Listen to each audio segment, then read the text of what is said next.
This is the Wheel of Time Spoilers podcast.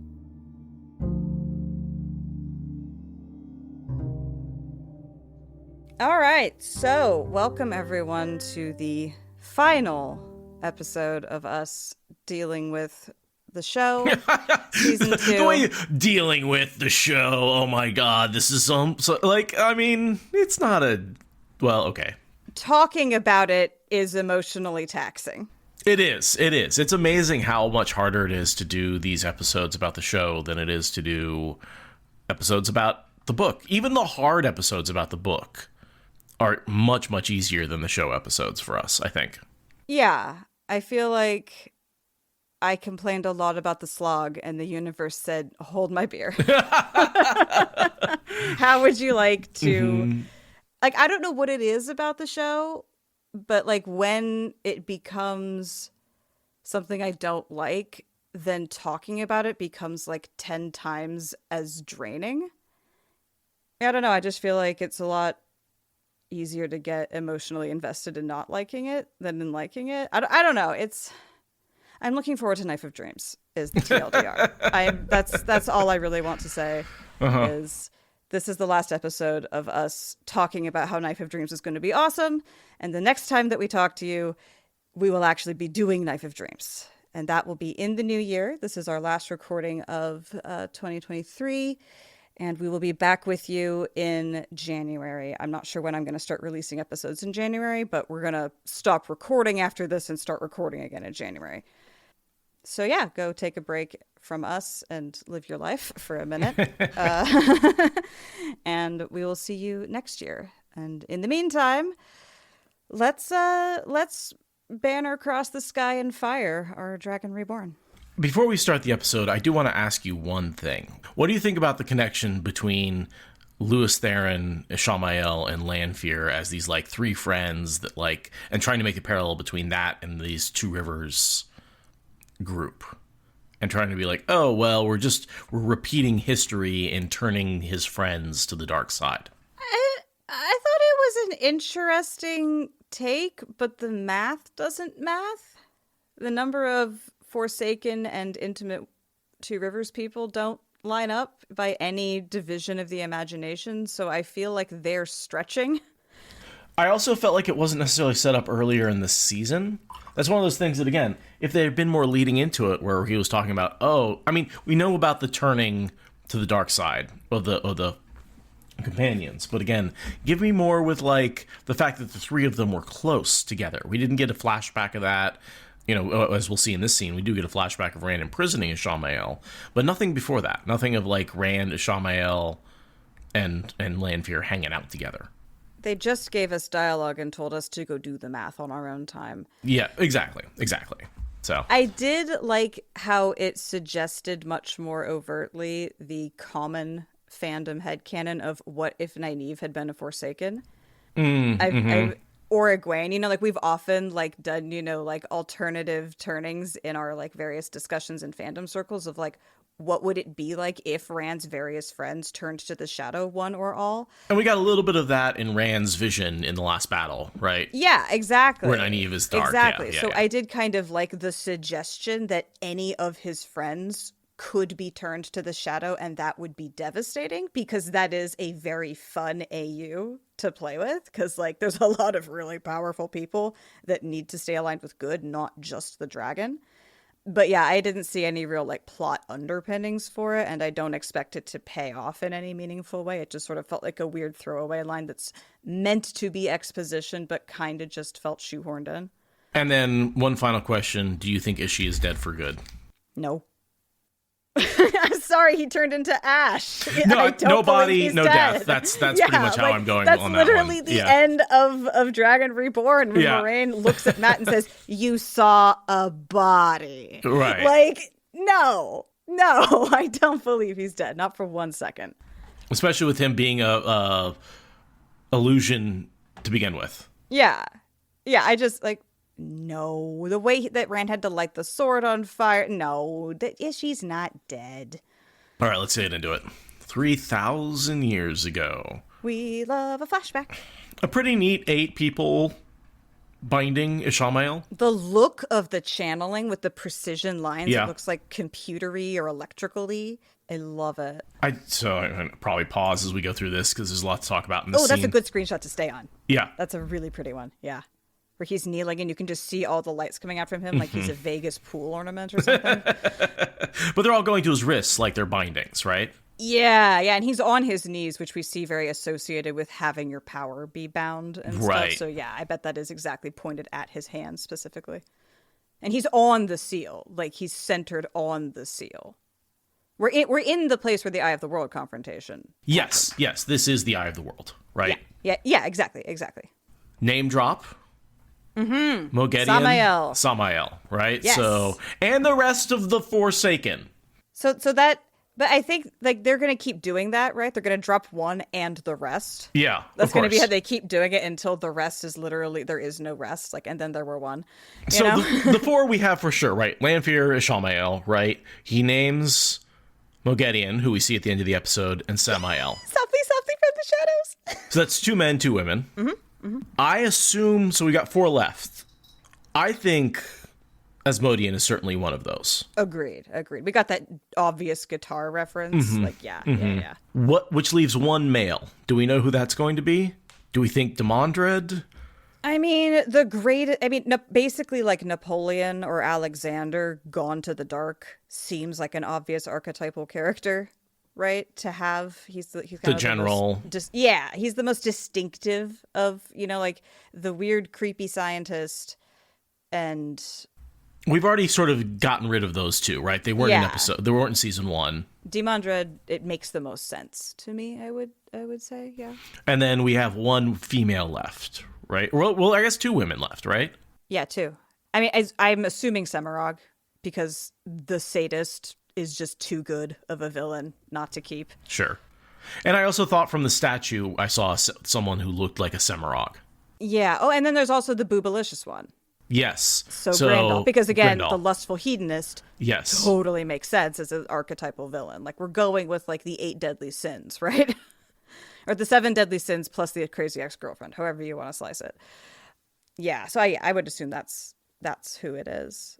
Is this a circle of men and women or just men? Just It's men. Okay. Yeah. So this is a very like emotional, heartfelt discussion between Luz and Ishamael, it seems. It's the conclusion of a long-running philosophical battle between them. Yeah, I mean, it's the end of the War of Power. It's right before Lewis Theron goes and seals the Dark One. Mm-hmm. And they're both kind of seeking a permanent end to this fight in a different way. Mm-hmm. Right? Ishii wants the wheel to end forever, and Luz wants Ishii to never fight him again. By putting him into permanent stasis, which is just the cruelest, most ridiculous solution. It kind of feels like he's trying to stop the wheel from turning by doing that. Almost like he's becoming the thing that he's fighting against. Because, like, if Eridhall. if a Ishamael can't die and be reborn, he can't, do better next time, to use the lingo of the books. Yeah. Yeah, I definitely was thinking that. Like, they are both trying to do the same evil. Right, In different to each other in directions. different This ways. is horseshoe theory. Exactly. You've gone so far to the right, you're back on the left, or so far to the left, you're back on the right. Yeah, both ways you're trying to stop the fact that change happens. And it's like, let's get Buddhist here. Life is suffering. Like, come on. That's what makes life life. Ugh. Oh, I guess the only other Forsaken would be Ravine and Morghese and the whole, like, Camelin plotline. But they've really cut the Camelin plotline way down. For as much as these books were built around the Arthurian legend, the show has pretty much cut that connection entirely. I think they're just saving it for later. Okay. They have a lot of seasons to get through. I think they're just going to have, like, the Camelin, Andoran, Arthurian. That's a card they've got left to pull that's completely undefined at this point outside of Elaine. But I would agree with chat, or with Lilligin specifically, Ravindred would make a lot of sense. If the general also grabs up a queen for some arm candy, like that would be good compression. Because I would love to have characters who aren't defined entirely by being sexual predators. It'd be cool if they could be like power hungry in XYZ way, and also they don't respect the consent of like beautiful, powerful people, right? Like that's it makes them more interesting. And Ravendred is a cool name also. It's a cool portmanteau. But I think it is important to have one of the Forsaken be a sexual predator. Oh, yeah. Just not exclusively. Let's have more. Legit, I'm sorry you're feeling suicidal, friend. Have this eternal straitjacket. Basically. I know how much you hate being alive, so I'm going to force you to do that for all eternity. Right? Yes, Legend, I do want my sexual predators to be more well-rounded in fiction. It's more interesting. And then you get sort of a Aes Sedai black and white symbol, right? It lights up the seal on the ground. Yeah, as we've seen Angreal do. Like or Quendiar for that matter. I mean, like shit lights up with the power. It's cool. And then we actually got the full intro. They decided to do the full intro. The whole thing with like runtime blows my mind. It's like, oh, we have a limited runtime, so we can't include the intro. It's like the intro shouldn't count as part of that. I know, right? We're not on TV anymore. We're not restricted anymore. Like, whatever. Yeah. So while we're watching this, do you think they'll bring back Shamael in a different body now that he's been killed? I really hope not. You like the actor too much? I like him way too much. Plus, it's really confusing to keep track of in the books on like your first 10 reads. I don't need that level of confusion in my show. They've been hacking at this plot and this cast and this lore with such a machete. If they decide to introduce that kind of nuance and wrinkle, I'm just... When they have this beautiful, talented villain of a man, like, come on. Just have him be unkillable. Like, it's very simple. He's unkillable. They've done it once. They can do it again. Exactly. All right. The smoke, the fog, the creepy children. I mean, the Children of the Light, right? Which who haven't been in this season, but they're getting teleported here with a little bit of backstory. Yeah, they really got a lot of screen time. Right? These white cloak motherfuckers. Like, how dare you give them such an interesting amount of screen time? It's like how we saw them the first time, was like their tents among the trees. Yeah. So, and they're going in against overwhelming odds against the Shan Chan, right? Like, which was sort of the original thing. I feel like they're making Bornhold more fatalistic and less delusional. Yeah. In the books, he was like, oh yeah, we can take them because we're of the light. And it's like, no, you can't. Here, he's like, no, we can't, but we're going to try anyway. Same result, different reasoning. And this is important. This is establishing the White Cloaks as a more morally complex villain than in the books. Right. Yeah, it definitely gives them more complexity than they have in the books. Yeah, they're like, we were asked to save people from being enslaved and slaughtered. We will do that. End of story. Like, fuck. Right. The White Cloaks in the books were never that straightforward. No, and they are giving Bornhold more of a reason to hate Perrin. Very much so. Perrin killed a good man. For no reason. I mean, that's what it looks like. Yeah. So then we're flashing to Lanfear and the crowd growing through the ways. Which, again, it's just so weird to see Lanfear and Moraine working together. It's so wrong. It's just wrong. It's so wrong. I can never see Moraine putting up with it. Well, I mean, this is a Moraine we've never seen in the books. I know. Because of the whole, like, just being released from her knot. So it's like, it's improbable. It's very, but it looks wrong on the screen. Like, all the characters are uncomfortable with it. And so it's as well done as it can be, given that that's what they're playing out. I see Moraine tackling her off the side of the ways, being like, well, that's a life well lived, right? Like, or just kicking her off the side. I mean, I would not be surprised if Lanfear kicked her out of the Waygate because she could feel that if she left it too long, that was exactly what was going to happen. And she's like, "It's been 10 minutes. Yeah, I'm feeling a little itchy between my shoulder blades. Let's shoo you out." Eyes in the back of her head, That line, Shammai took my power from me. Very Aes Sedai lie. She got it back, but he did take it from her. Which Lanfear instantly calls out. Well, sure. Like, yeah. I have X-ray vision. Duh. And so she really, really carefully physically got them to stand in front of the gate. Yeah. And then opened it. The way she approached Moraine brought Lan close enough, It was brilliant. And then she just yeets Moraine out a door. Right. Which is not foreshadowing for how their relationship is going to go in future seasons.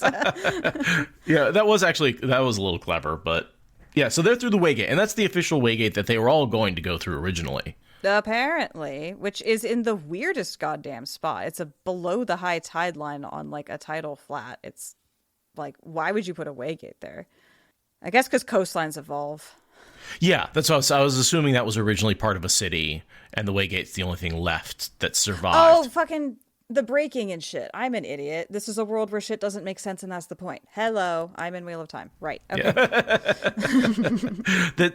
The fact that everything else is gone and the waygate's the only thing that left. Now, I wouldn't mind seeing it maybe like partially under the sand. It seems a little too placed on top of the sandbar there. Yeah. In a way, like I would like to see the sand like up on the stairs, partially covering it. It does kind of feel like someone just like placed it there for the shot and then is going to remove it. It doesn't look like it's in its place. The tides haven't shaped the sand around it. It doesn't have any sand piled up on it. It doesn't have any sea spray wear. It feels very, for lack of a better term, copied and pasted in place. And some of that alien copy and paste is correct. But yeah, like the one in the jungle was actively covered with plants. Like the waygate's like anti-static properties or whatever that keep it fixed in place as the world changes, like don't apply to everything. So yeah, it would have been nice to have maybe like it's just the top of it is sticking out of the dune, and like the stairs were all covered with sand. But Joe makes a good point that these were in the books. Waygates were built after the breaking. However, we don't know the lore of the waygates here. They're not outside steading necessarily. Do we have that as a lore thing?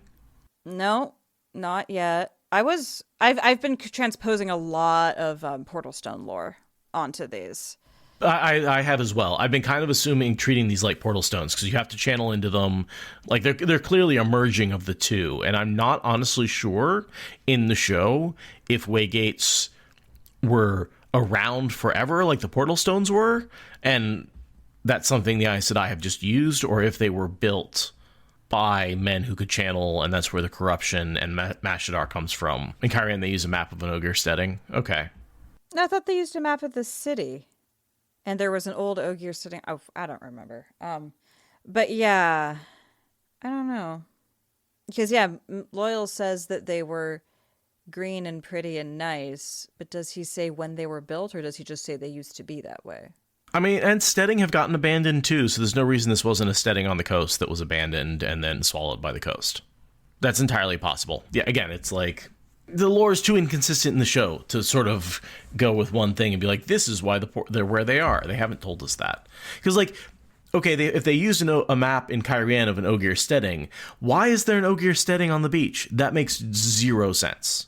I love the idea of ocean Ogier, personally. Okay. They're, like, out there whaling and, like, whale singing and, like, getting into trade wars with the sea folk. Like, I personally think that would be great. Sea gear instead of Ogier? That's great, Lil Jen. That's great. I personally just think that would solve all these problems. I feel like in there's a bunch of Dragonlance I used to read, and elves were one of those creatures that would, like, there were sea elves and forest elves and tree elves. It's like they always adapted to whatever environment they were in. The sea elves lived under the water and were basically mermaids. And I sort of think of Ogier as a type of elf, right? Yeah, totally. Long-lived creatures that have pointy ears. And right? are really connected with nature and all that cool stuff. I mean, I could totally see some, like, massive, like, tree-sung coral architecture and, like, some under-the-sea, like, song and dance numbers and, like... kelp forests. Yeah!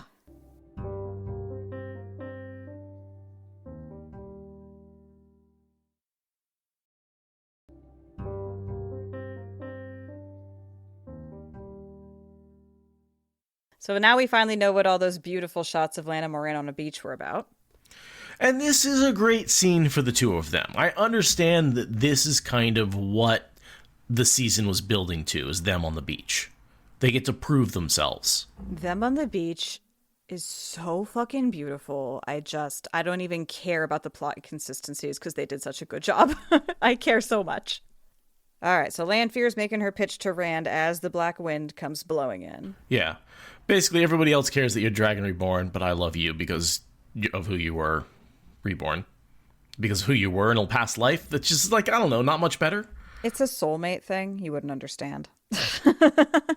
That seems to be her pitch. So because she channeled to push Lan and Moraine through, Mashadar comes for them, and then she true power gateways out of the ways? I assume that's what it seems to be. That's what it seems to be, and takes Rand with her directly into the city. Yeah, right as the Black Wind closes in. It's very clever. Not clever, it's very slick. All right, Perrin and the Aiel walking at the city like they're going to take it all by their foursome. And Hopper. Don't forget Hopper. And Hopper, except then Perrin's like, you know what, Wolfie boy, you should stop here in the plain and just hang out until you hear my psychic call and come racing through the city to get your ass killed for no goddamn reason. I mean, he was fucking at Valda, and you got to admit, fucking at Valda is always worth it, right? Because fuck that guy. Yeah. But yeah, the death of Hopper. It's dumb in the books, and it's dumb in the show. Rafe did not fix it. Well, and he just completely changes the motivation, right? He makes Bornhald now a righteous anger. Whereas before, Bornhald was just wrong. He was being lied to by Bayar. More complex villainy. All right. Ishi and Lanfear kind of having their betrayal moment, right? Like, this is when the dominoes start falling as their moves and counter moves unlock against each other. Basically, I don't know why she tells him Rand's in town. I'm not sure what she wants from him, but essentially by her saying, yeah, I brought Rand. She wants the situation to escalate. She wants the thing to happen. That's why she tells him, is because it's not going to happen until he knows Rand's around. So. Right. And I guess that gets him out of there so she can, well, no, I'm not really sure. Lanfear looks like a sexy secretary, and I'm here for it. Agree, Lillian. Mm-hmm. So basically, she's playing him to get him killed and out of the way, so that she can have Rand all to herself. Like, she is positioning Ishi to get out of the way. That's what this whole thing is. She's not working with him. She is at this point actively betraying him, and he's realizing that and adjusting on the fly as this conversation goes. Mm-hmm. I do kind of love her argument, though, of like, listen, you're just going to procrastinate, so let's get it over with. I mean, honestly, right? Like, as chronic procrastinators, it's like, yeah. If a sexy secretary told me, like, we're just doing this now, I'd be like, all right, sure. All right, fine, yeah, if you insist, all right. But all my pieces aren't in place, but it is ruining his plan, right? He's basically, the support cast isn't threatened enough for Rand to give himself up to save the people he loves yet. Which is, I think, why Lanfear is accelerating this, is because she's like, shit, Ishi's got a good plan. I have to interrupt that before it escalates, because that's actually a good plan this time. Fuck. Also, like, their screen chemistry is just, I love seeing villains doing the betrayal sparring with sexual tension just overlaid on it. It's just like, oh, yeah. Spy shit. Spy shit's fun.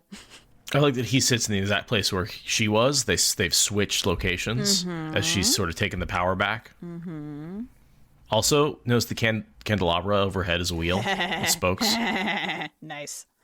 And now he goes on the offensive and tries to be all like, yes, I'm just soft and flirty and definitely being taken in by your feminine charms. Definitely going along with you. Look at my belly. You can rub my belly. It's fine. I'm no threat. Like, oh my God. Meanwhile, as soon as she leaves, he's like, well, I'm smashing these Quendiar seals. Mm-hmm. Yeah, it's just, I love it. I love them so much. Take a look at those again. Are they all the same? It seems like there's two distinct modes. Like, one of them's brighter and cleaner than the others on each side. Hard for me to really get a good look. I think it might just be the lighting in the room. Yeah. And not that it matters. No. They're all going to be broken. Yeah, by the end of the episode, it's fine. Yeah. So yeah, they send their little children acolytes out to set what I'm assuming is a fairly long-lasting and thick-sticking fog with these sensors, so that way they can ride up through it without, trampling the children underfoot, because that would be a weird way to start a battle. That was a weird fog. I didn't really think that was like something you could do with... They can. Braziers.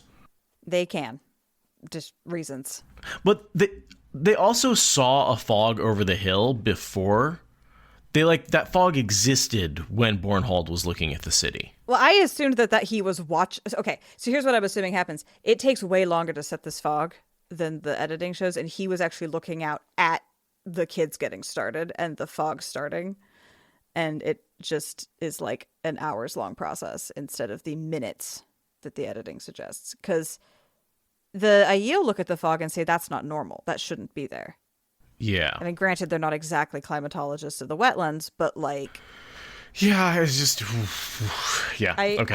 I thought it was attempting to be suggested that the fog was entirely unnatural. I didn't think there was a suggestion that it was natural, but fuck if I know. Also, yeah, that seems really. I believe a supernatural fog created by blowing the horn, but I didn't realize how early the fog was. Exactly. Here, and it's on. Yeah, no, I don't like it. I don't like it at all. I'm squinting very hard. But I see what, now looking at it, does look like a bunch of smoke fires. Not necessarily, but like any sort of breeze would blow that away in an instant. I'm just assuming that they have special technology, magic chemistry that isn't magic because they're white folks. Okay. I'm just hand waving that. So it's basically the fog machine we got for Halloween. It just smells like ass. And sure, yeah. Yeah, it's a fog machine that smells like ass. Let's go with that. I kind of like Nynaeve in the Suldom costume. I mean, I'm sorry, Nynaeve, but you don't get to change out of that. You have to stay like that forever. Yeah, that looks badass. And the Suldom eye makeup. Yeah. She looks she goes through so much like intensity while she's wearing this costume. Like, oh yeah. God, it's amazing. And this was Sita, right? Think so. Yeah. Yeah, so Rena and Sita, who live through in the books, they both die in the show. In here, yeah. The show definitely loves to kill off characters who show up later in the books. Like, we're not doing like that. there is a lot of like the Slog era stuff where it's like all these characters come back up and their plot line gets resolved, and it's like, yeah, we're not doing that. They're just dying in the first appearance. Yeah, we don't have that kind of time. I'm surprised Bail Domon doesn't get killed at some point in this episode. I know, right? We should count our blessings. Right, because we lost Uno. So yeah, Rena did not have control over Egwene when going into battle. Like, I would not take a weapon who's this disobedient into battle, right? Like, no wonder she fucking died. Yeah, no, I am... This Rena is clearly decades less experienced than book Rena, because this is so ridiculous. Like, that is not a weapon you take into battle. But you know what? I bet she was ordered to take Egwene into battle no matter what. Because Ishamael said you kept the strongest ones in reserve to put on the boat to shield Rand. Also, you put the girl on the tower. And Egwene is one of the strongest. So clearly her position is ordered directly from Ishamael. So yeah, Rena doesn't have a choice. And yeah, now we got to talk about what just happened. Yeah, the hair gets cut off, right? Instead of the tongue is the threat. And now, which is like, okay, hair grows back. So I can see how it's, in some ways, Rena being more lenient, right? She didn't cut her tongue out. But the braid means so much to Egwene that she must have understood how important the braid was to her to cut it off like that as a punishment. I don't think that was meant to be merciful at all. I think Rena recognizes that Egwene will put up with any amount of physical torture and you have to get to her some other way.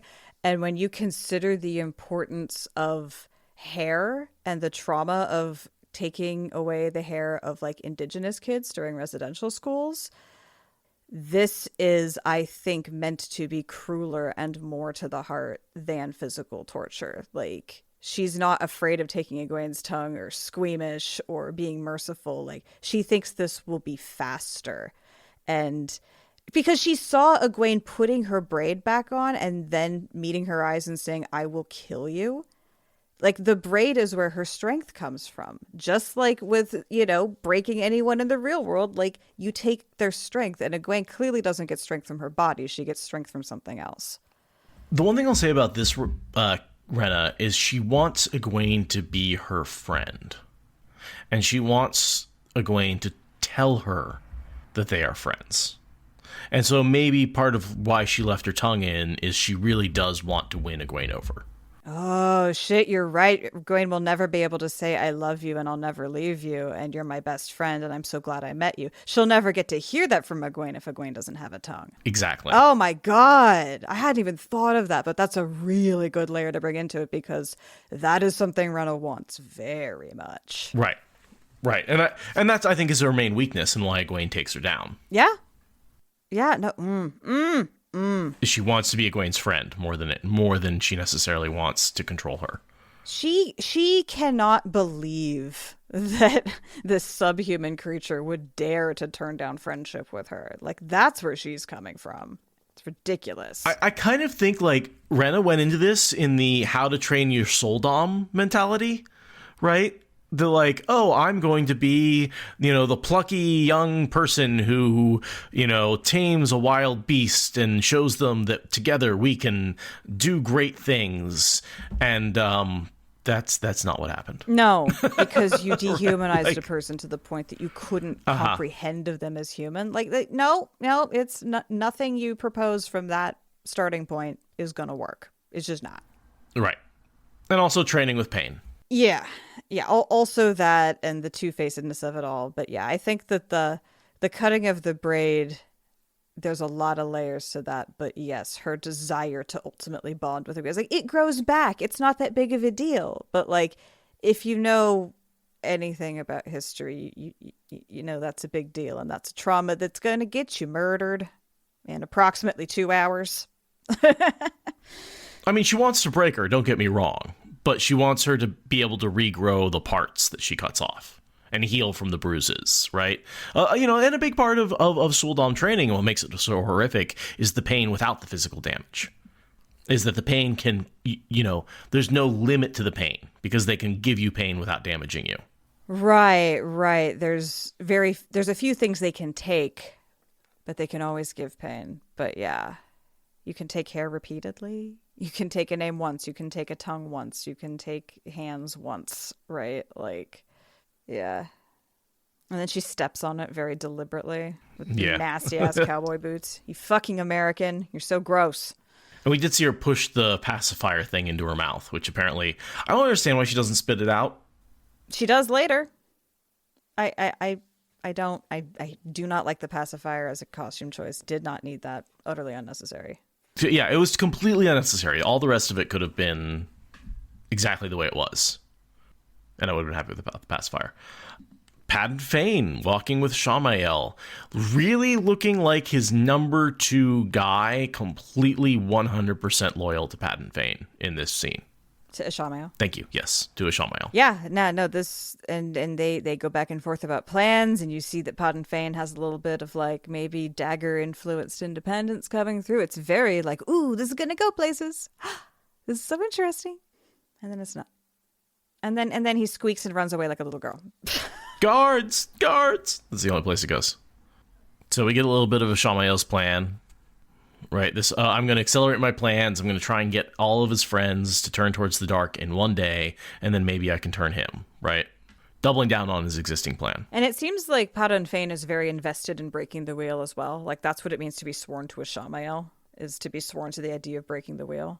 And Padden Fane very clearly suggests, I could go stab Rand with this dagger, and Ishii says, absolutely not. And the very next thing that Padden Fane does is put the dagger on a trajectory to end up in Rand's guts. Instantly. Yeah, well, in a lot of ways, right, Ishamael's no, you can't go stab him because I have prophecy that says somebody else will. And Fane goes, okay, well, I don't want the dagger to be, that was my, he's looking, oh my god, alarm. If I'm going to lose the dagger, I don't want to be, killed. Why don't I just go give it to the guy? That's sort of my thought process of, I'll just put it in front of him. That way he's got it, and I don't have to be, it doesn't have to be taken away from me. Yeah, I was super perplexed about that whole interaction of I know who's going to kill him and with what. I didn't get Ishii explicitly saying that the dagger was obviously what he was referencing. I didn't understand why Fane gave it over to Matt. The whole chain of reasoning did not. It didn't click. I assumed from that line that he was referencing a previous conversation the two of them have had where they talked about who was going to kill Rand and with what. Okay, here's my assumption, right? Rand dies from the wound that stabs him in the side in the books. That is the wound that kills him, right? It's given by Ishamael and then by Fane. And in this book, or in the show, it looks like what they're doing is combining that wound into one that, Ishamael caused, but it is the dagger wound, right? With all the darkness from that. So that Ishamael has a prophecy, right? The prophecy is that Rand will die from the wound dagger given by, the trickster or whatever. And we just haven't seen that prophecy yet. And so Ishamael is trying to set that up ahead of time. And then the wound gets healed, but eventually I certainly hope they at least stick with the idea that that wound is the one that eventually kills him. To make that prophecy true. So you think that Ishamael sent Fane to deliver the dagger? Yes.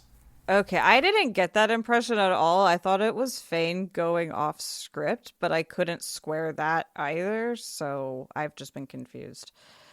No, because Ishii says to Fane, I have one more task for you, and the next thing we see him doing is handing the dagger off to Matt. And we do have Min's vision of Matt stabbing him, and presumably Ishii is able to perceive what she's seeing to some degree, or at least is told about it. Yeah, something. Min saw it, so Ishii has access to that information somehow. Okay. So he knows that Matt's going to stab. He knows ahead of time that Matt's going to stab Rand because of Min's vision. Given that, he says, Fane, you can't go after him, and why don't you just go give the dagger to Matt so that way he gets stabbed? And that does eventually lead to Rand's death. This is the stabbing that kills Rand. Just like in the books, the stabbing that kills Rand takes place at the end of, book 2. High in the sky over Falm in a cataclysmic battle during the Shan-Chan White Cloak conflict. That is the battle that kills him. It just takes until the last battle for him to bleed out and die. Okay, I can see that they've laid enough clues to pull that together. I just, again, wish that the connective tissue that would have made that really, really plain hadn't been edited out in the name of runtime. Right, the previous conversation between Ishamael and Fane that would have made that very clear. Yeah. Okay, cool. Got that answered. Who was standing outside the door there? Guards, okay.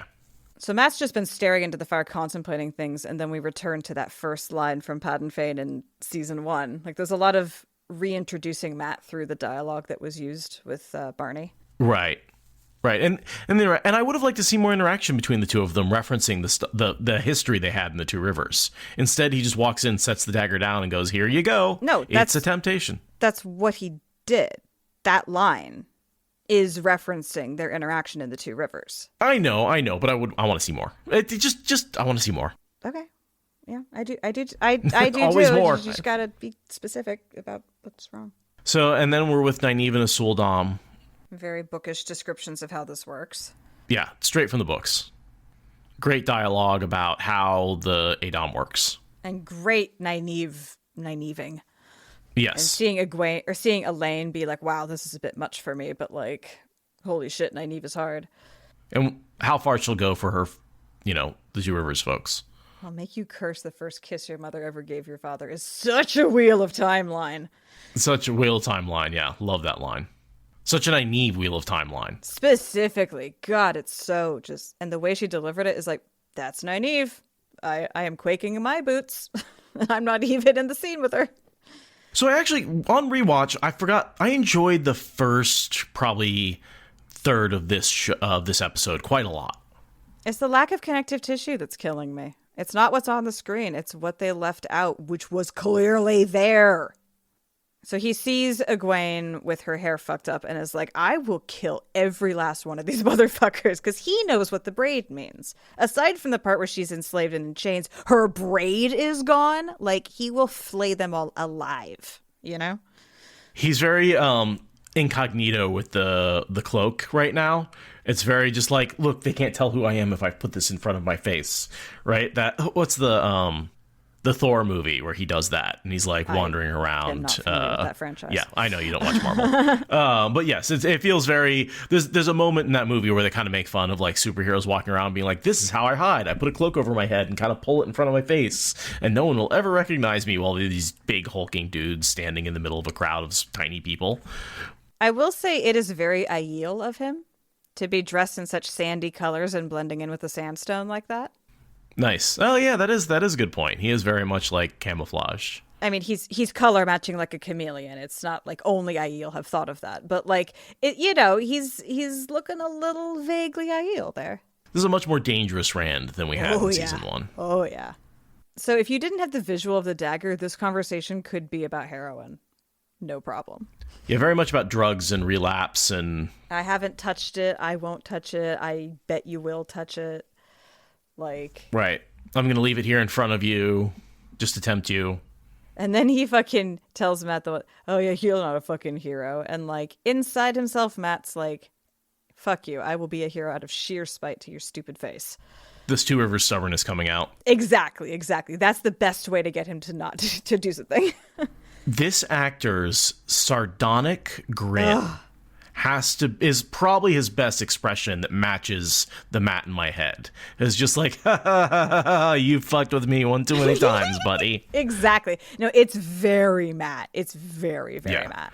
And the way he sort of gets crinkles around his eyes, that like, I feel like that gives him this whole expression that feels very Matt to me, right? Yeah, and especially like battle Matt with all the like old generals in his head. He definitely seems like he should be older than his time, and the eye crinkles being so deep on this guy, like, yeah, exactly. It gives him the old eyes, right? Normally he's a very boyish face, but then he smiles with this very threatening, and his eyes crinkle, and he gets older and meaner and much more of a threat than I think he would have been as the boyish Matt. And I think that transition is actually one of my favorite things about his casting. It's been great, yeah.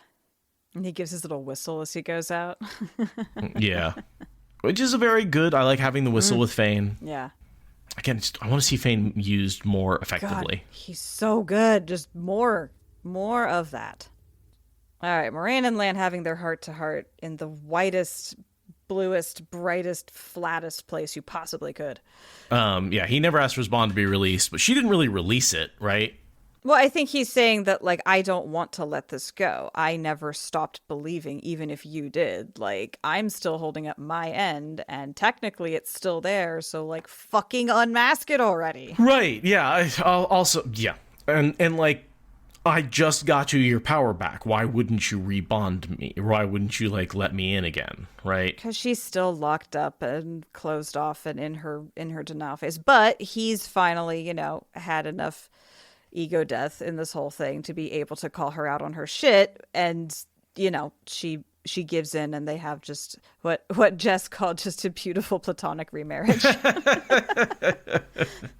And it also appears to give him a lot of his skills back, right? He goes from getting his ass kicked by a couple of Murdral to just plowing through a bunch of soldiers. So I have to wonder if maybe there's not a skill upgrade with that bond as well, right? Just as we know there is. It seems like they're kind of maybe paralleling it to like how being shielded is just as bad as being stilled. Like having the bond masked takes away everything, including the skill, which also makes sense for why Maskin was like, well, the arrangement with Alana is that we unmask in battle, because, you know, like, right. It would be a bad order powerful. if I wasn't unmasked in battle.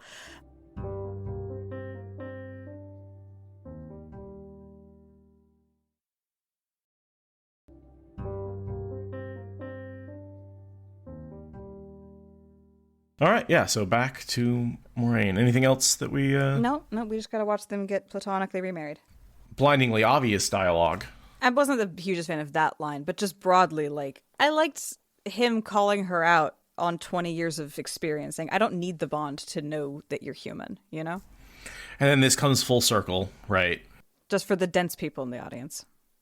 Like me, I mean, kind of a little bit. Just like, of course she's seen him as the better person the whole time. He did it all with sword and without magic. I know. Some of us are just dense. The Aes Sedai speak in half-truths and lies. The truth you hear is not the truth you think you hear. So I'm guessing that masking the bond is a bit of a process. I always thought of it as like a mental, like the handkerchief trick, but it seems like maybe it's more of an actual weave to pull it in and out. Well, they're changing what it is, right? Not necessarily. We don't know what masking the bond looks like in the show. We only know what unmasking it looks like. Well, I'm saying because the power seems to come and go with masking. It's not just a sensation thing. Yeah, it was never well enough described in the books for me to even say this is different. It's just not what I expected in the most gorgeous and lovely way. It's so pretty. Like this circling panning shot and the way they get really physically close, and like it's just super non-sexual, and you can see him getting his powers and like awareness back and her relief, and like it's just beautiful. They've got spirit traveling between their chests while they're encircled by air and water. And really fine flows. Crazy and really fine flows. Yeah, it's just just beautiful. And it's like, finally, they're back together. I hated that arc, and now it's over. I'm so happy. Yeah. And Lil Jin's pointing out the energy went both ways. Mm-hmm. Yeah. All right, so now Parrot and the Aiel show up, and apparently Bane saw Loyal down an alley, and they're following them something, things that we didn't get to see because editing. Yeah, speaking of things we didn't get to see in editing, oh, they've got the Horn of Valir. Where did that come from? Oh, I don't know. Some lady in Kyrian must have helped them. I honestly wouldn't have minded if they'd done that and had a good coherent story otherwise and just left some scenes off page simply to the writing. I could have lived with it, but taken all together, it makes me mad. Would love to see a little more from Ingtar. You know, again, we talked a lot about how Ingtar was set up to be a dark friend and how that wasn't paid off. Yeah. They built it up so much in this episode. They filmed it. You can tell that they filmed it. You can tell that they fucking filmed it. They filmed dialogue that made his sacrifice make sense, that made his reveal make sense, that made the reveal at all. Like, they fucking filmed it. I fucking swear to Christ. They filmed it. And even his response to Loyal's speech here shows him as a dark friend. It's simply a matter of you reading between the lines to realize that was there the whole time, because they couldn't be bothered to leave in the obvious fucking reveal, even though, like, we have Moraine telling Lan, of course, I thought you were better than me the whole time, but we can't have the payoff of Ingtar clearly being a dark friend get spelled out. No. The magic fucking algorithm won't let that happen. We are all the heroes of another age's legend. I get what they were going for there. I find that very awkward. It was not the wordsmithing that I was hoping for from Loyal. But I like the sentiment. It's a very loyal sentiment to be expressing. Yes, it's a loyal sentiment. The writing leaves something to be desired. But yeah, the way Ingtar turns away is just like, yeah, I'm not been a hero. To the tower! Which, I mean, it's no wooden platform, but it's Yeah. It'll do. And so, yeah, of course, the White Cloaks are going right for the tower. Yeah, because they know that they can't take the city from the invaders if the witches are still in power. They have to take the tower down in order to sweep everyone else away. And so the Suldam and Damane start raining down fire, and Egwene's commanded to do the same. And she doesn't use her hands. Even now, she is a chest channeler. She channels with her shoulders and her back. She doesn't use her arms, which all the others, Damani, do. And that's all Valda. And yeah, she doesn't want to rain down fire until she sees those assholes, the White Cloaks, which is ironic given that they're there to fight the people she hates most. But, you know, trauma is what it is.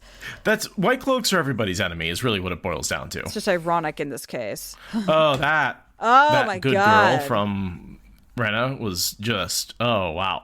Almost like you can see the excitement. She's breathing hard. She's very, very happy. She likes it when she's hooked up to someone channeling powerfully. It's really a rush. Uh-huh. Very, very erotic in a way, almost. Yeah.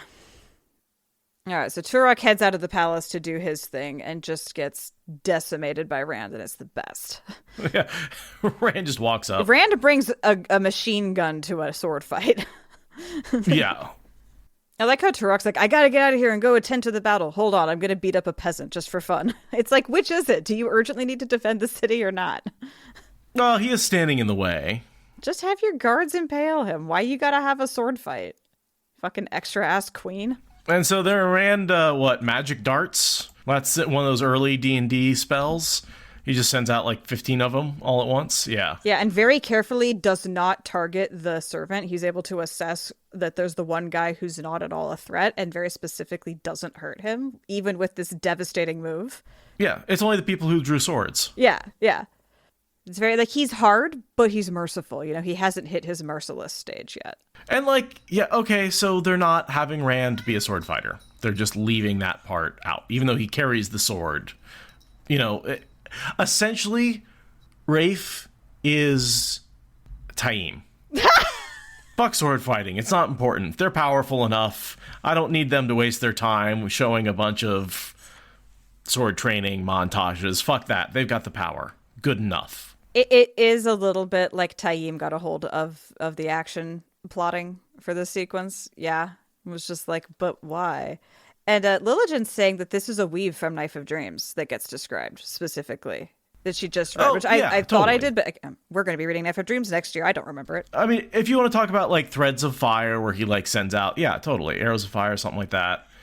I liked it in the sense that it would feel very unearned if it had been a sword fight, because they haven't shown us a sword fight. That would have been definitely a big mark against this episode if they'd been like, oh, by the way, he leveled up in no time at all. It makes way more sense for him to show up and psych everyone out by having a gun or by having a sword, and then actually like be a quick draw with a completely different weapon. Like, it worked in terms of internal cohesion and also showing how much he has leveled up in over the course of the season. And it's got to be a bit of a reference to the Indiana Jones scene, right? Like, are you familiar with the scene I'm talking about? It's not coming to mind. I've seen Indiana Jones, but it's not coming to mind. Okay, so there's a scene basically where Indiana Jones is coming out of a temple or something. I don't remember exactly the situation. And he's been in this long fight and he's exhausted. And this guy basically ninjas out in front of him, does all the fancy shit with the swords. And Harrison Ford pulls out a gun, shoots him, and just keeps walking. Yeah. Right? Like... the lore is that it was supposed to be this big crazy fight scene, but Harrison Ford was sick that day and just didn't want to do it, so they just replaced it with him just pulling out a gun and shooting the guy. But it became one of this big iconic scenes in Indiana Jones, and so it's hard not to see the parallels here. And anyone who's making cinema knows that scene and knows the reference, and is gonna pay homage to it. That seems like one of those. You get to have an homage to Lord of the Rings and to Indiana Jones and like Star Wars. Like, there's just a few things where like if you drop a reference in, no one's gonna mind. Everyone's fine with it. We are all fine with it. Same with like Norse mythology. It's like, just drop Thor in there. It's fine. Doesn't need to have any other connection. It's fine. And, in the whole legends fade to myth, right? Like, maybe Indiana Jones is actually a retelling of Rand al'Thor's story. They are the heroes of another age's legends. Exactly. Thank you, Loyal. Every show has to have a Wilhelm scream. Yes, exactly. Yeah. From birth to death, I serve the blood. Liked that from the books, especially because I did not like that character or that actor. Like, get the fuck out of here. Shoo. Just kill yourself. Go away. He wasn't very good. Yeah. And he doesn't outlive Turek in the books, so it'd be really weird for them to let him live when they've killed everyone else that could have potentially lasted. All right, now for the most confusing, pointless sacrifice of all time. Anger, anger, anger. That is my comment. Because, you said it all. You said it all. Can I just say, this actor has the fullest beard. So full, yeah. Oh, my God. Yeah. So dense. Also, like, he's in Shan-Chan armor. Maybe, fake it instead of attacking first. Try and bluff your way out. I don't know. These are my prisoners situation. We haven't really talked about Mishima because he hasn't really said anything. He's doing a lot of face acting.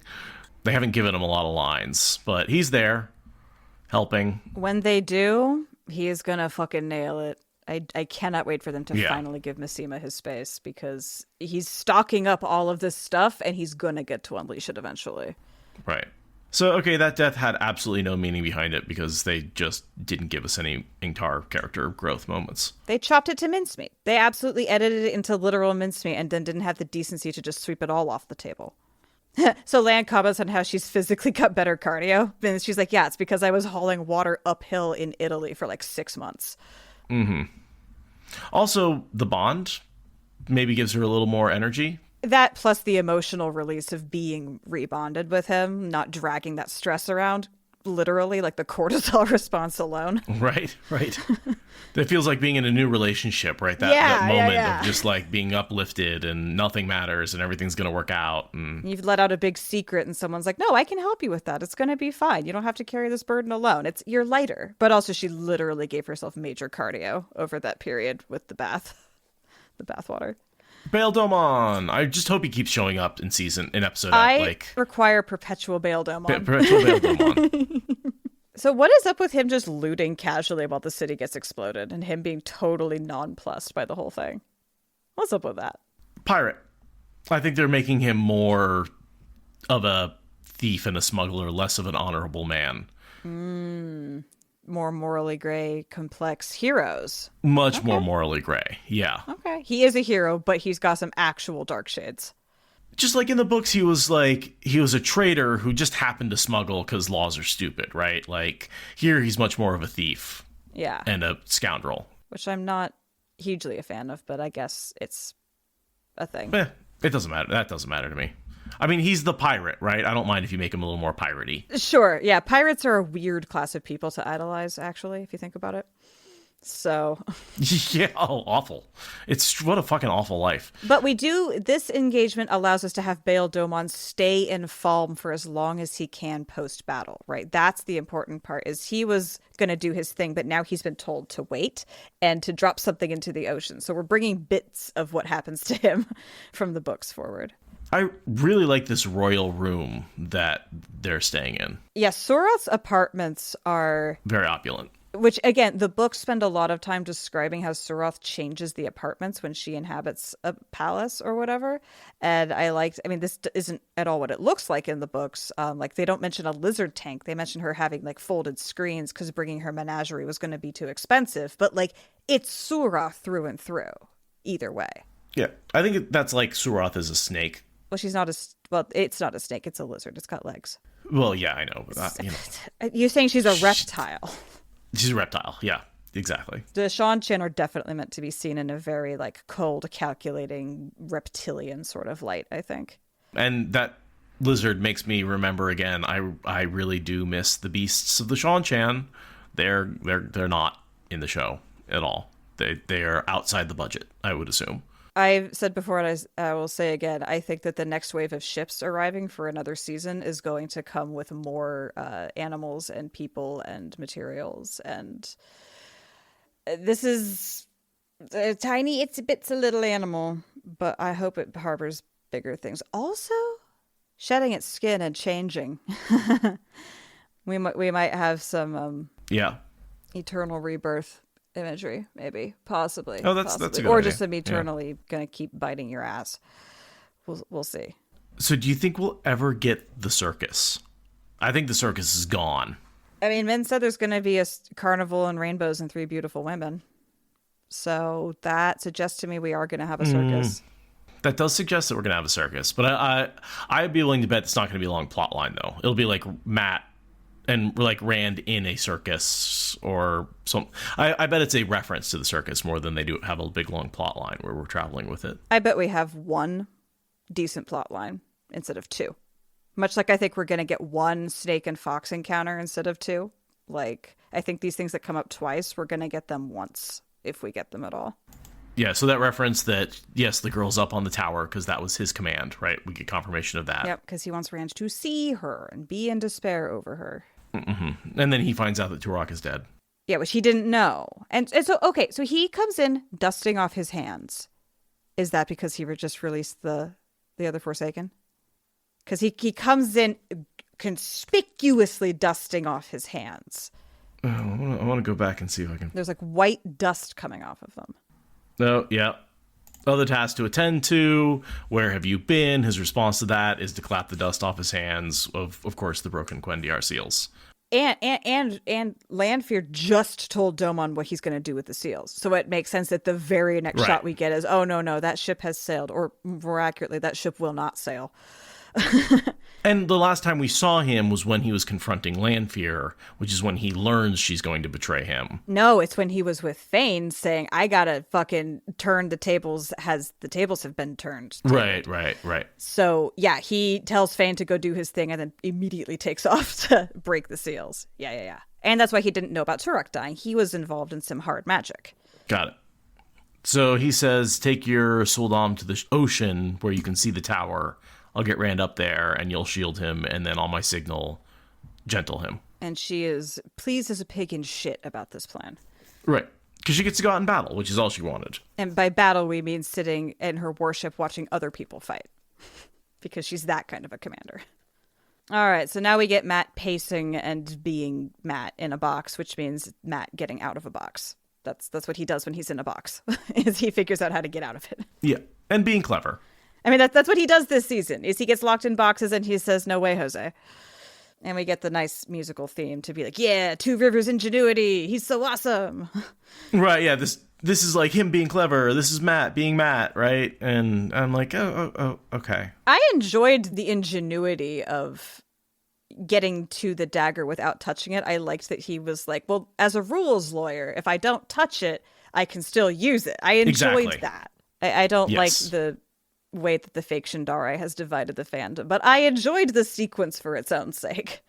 Oh, I don't mind. Assuming he gets an actual Ashendara at some point, this is just cool foreshadowing, right? He's using it really well, you know? Yeah, exactly. Everyone just calm your tits. Stop taking up all of Twitter with that. It's fine. It didn't matter. This is totally great foreshadowing of an actual Ashendari. It's great. It's just fun. It's just awesome. Yeah. It's Matt doing something other than crying. It's great. Yeah, it's great. So then Matt gets his experience of killing someone with the dagger and going, oh shit, that doesn't kill like a normal dagger. Yep. Oh dear. Which is from the books. I mean, we don't really get... The guy sort of like groans and falls over. We don't get any follow-up. We don't get any decay. We don't learn any more about like him dying. Well, I think the part where it like sizzles and incapacitates the man way more than a dagger stab should is enough to clue you in. Also, it just melted a lock.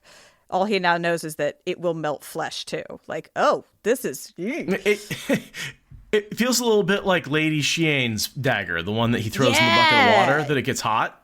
Yeah, totally. And he can melt stuff with it.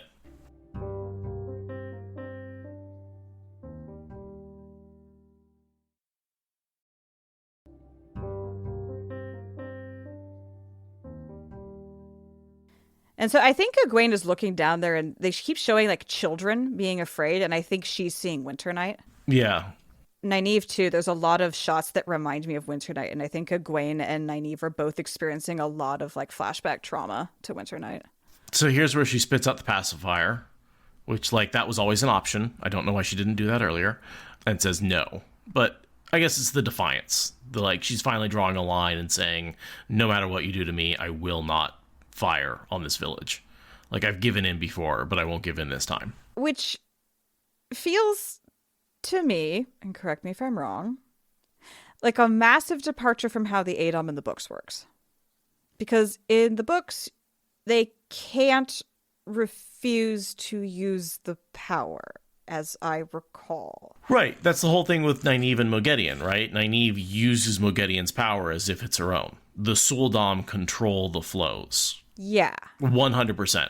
They're just using the Damane as a battery. Essentially, they are in a circle where the Suldam are the ones in control of the channeling. Yeah. And like, you know, the Damane is the one doing the arm waving and all of that. But like, it is the Suldam entirely in control. And I wasn't sure what was happening in the book, in the show lore until this. And it unravels a lot of what I was trying to make sense about this up until now. I am very perplexed at what the point of the Adom is if it can't make a woman channel as you want. You know? I think you can A, stop her from channeling. Oh, okay. Valid. Right? And B, give her pain for training. And C, control her and keep her restrained in location. Okay, and given how people feel about channeling and being denied the power, that is effectively torture to be able to stop them. So they're supposed to be able to be coerced into channeling because that's the only way. Exactly. Okay, I prefer the book lore. And the Suldam can see the weaves, right? Because they're channelers. They're just weak channelers. There's not the difference between sparkers and learners, right? They're just weak channelers who just never learned. But they can see the weaves. And so if you're doing the wrong weave, they stop you from channeling. Yeah, And you can only channel, with permission. Yeah. No, okay. That's internally consistent enough, but I prefer the book lore. But there is no direct control. Like, the Suldam are not the ones doing the channeling, unlike in the books, where they really are the ones in control of the channeling. Yeah, you need the creative piece of the actual Damane's cooperation. And in fairness, I feel like that is not necessarily that consistent, because in the books, Egwene is the one who is learning how to do these things. She's the one who's doing them. But then you have Nynaeve, who's the one doing them when she's the Suldam, right? Holding the bracelet. So it's one of those things where, and in fairness, when Nynaeve talks about it, she's like, it's not clear if I'm the one doing it or if I'm forcing her to be the one who does it. Yeah, there are some internal inconsistencies in the logic of how it works in the books. That is very fair. And I think what he's basically saying is they become one in such a way that, like, you can't really differentiate who's doing what. Right. And I feel like we can differentiate who's doing what in this scenario very clearly. Yes. Yeah. It's very clear that Egwene is the one who is doing the channeling, and everything with the training of the Damane is to force them to obey commands. Right. And those commands are, you go channel this thing. Oof. Yeesh. All right. Yep. Actually, empirically, Rena, yes, you have lost control of your Damane. Yeah, we've lost complete control of your Damane. So lots more blood, or, urban fighting where it's very dirty and nasty and no one's sure who's on whose side. Everyone's fighting around corners. Yeah, it's a wonder anyone survives these sorts of things at all. Right. So yeah, Nynaeve and Elaine and Sita walking through this hellish nightmare of chaos and death. Horse running with dragging a body, and you just kind of have to ignore it. Very fog of war. This is the kind of chaotic fog of war, no one knows what's happening feel from the books. Yes. Yeah, they did a pretty good job on this battle, where it's like there's all these different things going on. You kind of walk through it. All right, and now the White Cloaks get the final piece of their puzzle into place, their plan into place, which was the whole thing was a distraction from them setting up their catapults. That's what all the mist was, right? The mist was there supposedly to hide the charge, but really it's there to hide them setting up the catapults.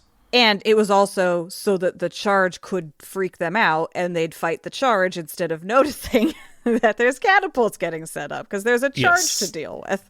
Yes. Yeah. It's a good plan. I'm assuming the logic here is that Egwene and her Suldam survived this because they're not at the edge. That was, because they moved to the middle in order to have their final showdown, and that gives them a completely different position, re the explosion, as everyone else. Mm-hmm.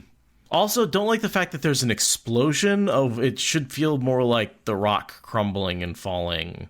I didn't like the fact that it felt like explosive rocks. Were there like smoke trails coming off of them, or was it literally just chunks of rock? It was just rocks. Just chunks of rock. Okay, well. Yeah, they were like limestone. It was maybe one of them... They yanked it out of the ground and threw them. Collided with a fireball right as it was getting released, like at the edge, like as a Damane was letting one go, it like crashed into her and went explode. And so she blew them up? Okay. Why not? You know what? Why not? I will absolutely headcanon that. That will make me much... And then that's why all the other Suldam and Damane around her die, because she blows them up. And there's a concussive force that's... Yeah. Because, I hate scenes like this in movies where only the heroes survive some, like, single blow. And it's like, but everyone's a hero of their own story. Why are more of them not, like, crawling out from under the rubble? I hate... But it's a movie sin. It's not a Wheel of Time sin. It's a movie sin.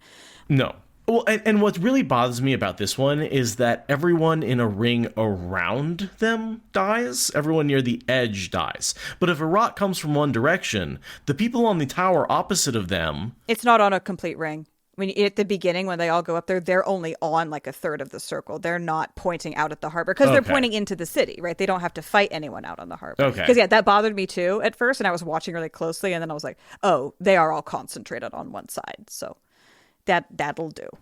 So the White Cloaks are like, whoo, it's working. We're actually like, we've taken out the... You see how much Dane admires his father. He is a righteous and stalwart and faithful and clever man, Like, he really looks up to his dad. They fight alongside each other really effectively in this battle. With axes. Like, they are such a good duo. Dane admires his dad so much. And in the books, we don't know why.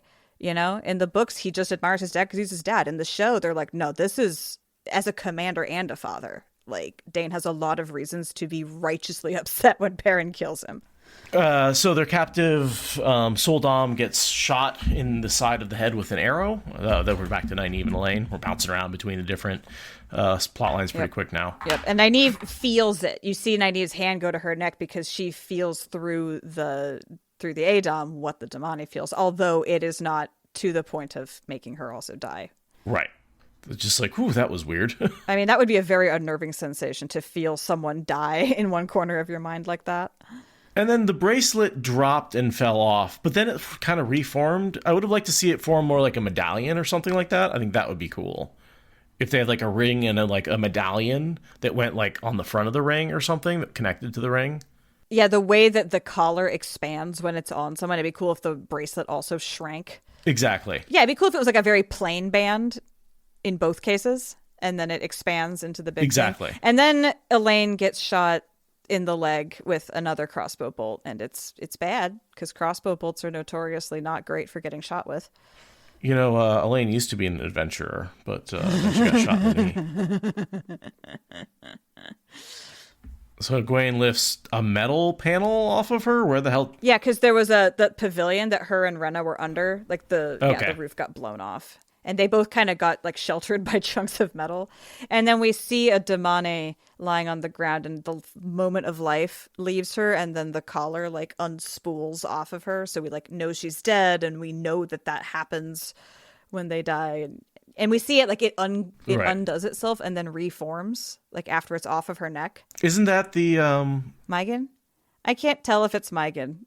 She looks a little bit plumper in the face to me, but maybe it's just that she's more relaxed when she's laying down and looks less like she chews brambles, to lift a description from. Little Jin is confirming it is Megan. Okay, yeah. So she just her face is just more relaxed looking than when she was actively being the character, which makes sense. She's dead now. She's not being a sitter for the blue. She's also lying on her face, so I feel like gravity's pulling on her face in a different way because she's like on her side as opposed to vertical. Yeah, totally. So I wasn't sure, but I totally believe it. And it's very appropriate that Egwene use the one that came off of her fellow Eyes to Die to fuck up Rena. Like, it's very... Yes, thank you. Yes. That is the right collar to use against Rena. Now, I don't think killing your Suldam would free you, right? No. Because the bracelet would fall off, but you'd still be collared. Well, and you would die, right? You feel it unto death. Yes, that too. Right? And I guess the fact that Egwene wasn't dead is, by definition, Rena also right. If Rena alive. had been killed, Egwene would have automatically died. Yes. Ugh, Lilligin. She's been very well fed as a good Damani. Ew! But oh my god, they totally talk about that with Teslin. They totally say, oh yeah, Teslin's like fleshing out nicely now that she's being forced to eat the calorie count that the Shan want for her. Like, oh my god. Ew, Lilligin, why you gotta be so accurate with your references to the books? It's like you're a fan or something. God. And then Perrin and Avienda, are stalking through the streets. With Loyal has the horn in the box. Yeah, and then they run into Matt, and we get Matt, very happily reuniting with Perrin, which is good. Yeah, that's a nice reunification. Yeah, and then we get the line about, oh yeah, Rand's alive. He's got shit hair, but he's alive. Dude, Perrin, don't touch someone's bow hand. Like, he could have had that released. Yeah. Everyone knows they're not real weapons, so they act like idiots. It's fine. This is my D&D adventuring party, dude. Just get with it. It's fine. Did Matt met Loyal before they left? Because Loyal was in the group that went into the Waygate that Matt abandoned. So Matt should remember Loyal. Yeah, but like only barely. Because he really didn't engage with him when they were at the inn, right? Because he was in like full-on Daggermat mode. And then they basically immediately took off. So he would have had like a day, maybe, in which to get to meet Loyal. So yeah, he should have recognized him. But also, like, it's not like he bonded with them. They didn't travel together in a meaningful way. No. But it's an Ogier, right? Like, remember the Ogier. Well, it is an Ogier. But it's Daggermat. It was Daggermat. There's holes in the memory and all that. We get a much better battle scene than the one with Ingtar. This is a much more coherent and visually satisfying battle where the Aiel and the one Shinaran that's left, like, give a good account of themselves. Oh my god, fucking Rena, you did this. You made this whole explosion happen. The entire White Cloaks are Egwene's fault, Rena? Really? You are such an asshole. Well, she did say the rock came from their section. So because they were distracted, that there was an opening in the defense. Now, why the hole wasn't filled when they walked away for a second, right? Like, a lot to be desired with their strategy on that. A lot to be desired there, yeah. But, I mean, she's angry, right? All her sisters are dead. In fairness, yes. Being logical is not what Rena is supposed to be doing right now. So, yeah, Egwene is able to pick up the collar and shove it onto Rena. And Rena does the typical Suldam, which is, I can't channel. That's not going to work on me. Which, I mean, if it's around your neck, right? It opened up and accepted you. Yes. Yeah. Because it's a solid collar otherwise. So you're screwed. It's on your neck. Yeah. We don't get shown Egwene finding the bracelet to match the thing, which I found a little irritating because that should have been hard for her to like be scrambling around looking through bodies trying to find the right woman's bracelet, you know? Yeah, do we even see the bracelet on her at any point? Yeah, we do. But there's never an explanation of how she got it, which bothers me. So yeah, now we get the explanation that Suldam are just weak channelers. But Egwene thinks that it's unique to Rena. But we already know from what happened with Nynaeve and Elaine elsewhere in the city that this is a much bigger problem than Egwene thinks, which is fun. So yeah, weird feedback loop with being both each other's Suldam. Yeah, and it feels weird that she's able to channel when Rena doesn't want her to. But like, yeah, the feedback loop of two women being leashed and leash holder at the same time is like, well, that's going to be weird. It just has to be weird. Yeah. It seems like Egwene is making Rena use Egwene's power, right? Like that's basically how it feels to me. That's how Egwene is channeling. Yeah, it's very strange and loop-de-loop-de. And it's a paradox. We're in paradox space, so that's what's happening. And so Egwene just lifts her up and hangs her on the hook from the collar in the same way that she was hung from the collar earlier in the dungeon. Yeah, there's a convenient hook on a pillar that is conveniently still standing. Right. The one pillar that's still standing. It's probably like, a wall sconce for putting torches or whatever. Right. And so basically what Egwene does is she plays chicken with death. Yes. It's basically, we're both dying here and free me or we're both dead. Yeah. And Egwene's like, I can last longer than you. You're going to let me out in hopes that I'll let you out before I do the other thing. Right. And because Rena is fundamentally like a cheap, shitty coward person, she breaks first. Totally. Who wants to be Egwene's friend? She wants Egwene to then free her and them to be like friends. Yeah. She thinks that they're equal now. And Egwene keeps her promises. And she said that she would kill you. So she just makes eye contact until it's over. Yeah. Egwene just watches her die while you choke to death. Yep. Such an impactful choice. Yeah, it's certainly, again, changing the characters from the books quite a bit, right? Well, here's the thing. It doesn't change the character. It changes what happened.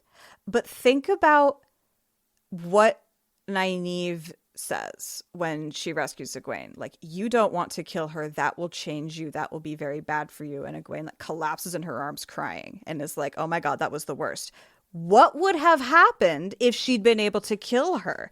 That's what we're going to get to see now. I feel like this is actually quite consistent because the only reason that Egwene didn't kill her before was because there were other people there. The fact that she was alone and didn't have her shield wall, didn't have her team, led her to make this choice that I very much hope is going to have long-term trauma consequences for her that she did that. Because in the books, it was important she was stopped from it. Right. Well, that's what I'm saying. It makes a character change because this puts her on a very different trajectory. Yeah. Yeah. But it's one of those things where they haven't changed who she is. They've changed what has happened to her. But like, that was such a pivotal fork in the road that when I saw this the first time, I'm like, oh no. Oh no. And that's what I feel like some of these characters are they're making different choices in the show. Like he's putting him in almost exactly the same situation and they're making a different choice, which is a little hard for me. But that's the thing is she wouldn't have. She was literally going to make this choice in the books if not for Nynaeve stopping her. Right. That's what I find intense about this is that the only thing that's different is Nynaeve didn't make it in time. And then Rand, who she thought was dead, shows up. Yeah, her nightmare turns into her dream in a very strange moment. Right. Back to the fight with Aviendha and Perrin. Love the Aiel fighting. Still my favorite fighting style so far. Yeah. That they've done on screen. And then Mistema just blends in with them really well because he's just that good that his style can just merge with his allies. Yeah, he's more straight sword fighting, right? The Aiel are this mix of... He's just so fast. Bow and spear and throwing and... He's just fast as fuck. Yeah, it's fast and it's distance-based, yeah. There's a line about Rand's shit hair. Oh, yeah. Rand's shit hair, yeah. Well, it's like, look at the three of them. They all have, like, these curly froze sticking out from their head, and then there's Rand, who used to have his curly fro, shaved it. It's like there's a style, right? The Two Rivers style, and like... Yeah, and Loyal is part of that group, too, and yeah. Totally. They're like, he shaved his head, ew. Yeah, ew. That's just not the style. People don't shave their heads in this world, not unless you're old bald men. Yeah. And so then they're like, oh, we don't know how to open the horn. And Matt's like, I have the butter knife of doom. The universal key. Right. Which I do kind of miss the whole mystery around how did Turok know how to open it. And, you know, well, clearly he knew how to open it, right? So he got it out. Yeah, they showed us him knowing how to open it. They showed us him opening it. But, like, okay.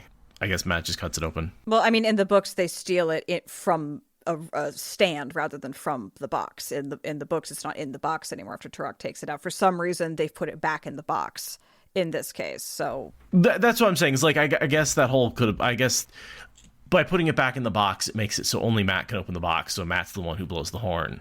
That's the whole, like, connection. The dagger leads to him opening the box, which leads to him blowing the horn. I guess so. That's the chain of causality they're trying to say is the reason he's the horn blower is because he picked up the dagger and figured out this puzzle. Yeah. And here Rand actually helps Egwene, unlike in the books where he sees her and then never gets to do anything.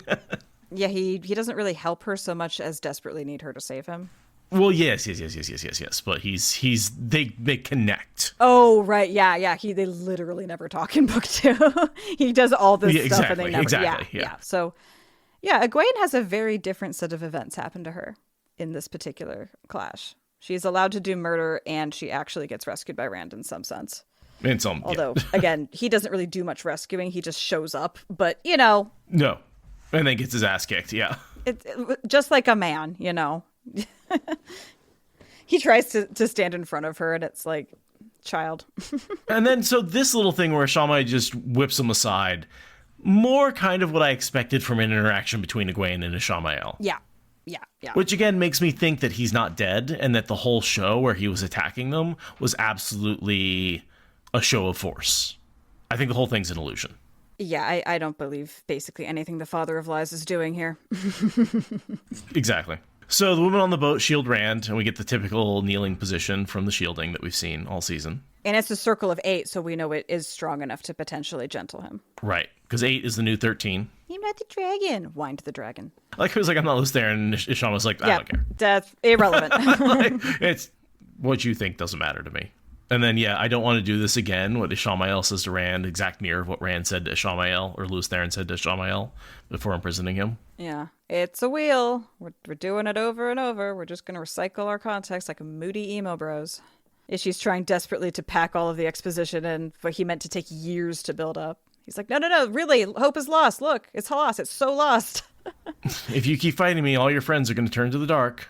And Lava Blade opens the box. Thank God he doesn't accidentally cut the dagger, or the horn, I guess, I know, with the dagger. Right? I'm like, okay. Right? I'm just like, seems like a real risk. Or that the corruption doesn't infect the horn, right? Like, they should have just had the horn in a sack. The box didn't need to exist, but whatever. All right, so now Matt has to run away because his friends are telling him to, even though he's like, I'm going to stay. They're like, no, run away. Yeah. No, it's the whole, like, you be the delivery boy, you be Hermes, go run on winged shoes. Yeah. And deliver to Zeus the horn that calls the heroes. And then Perrin and Dane see each other and fight alongside each other briefly. Yeah.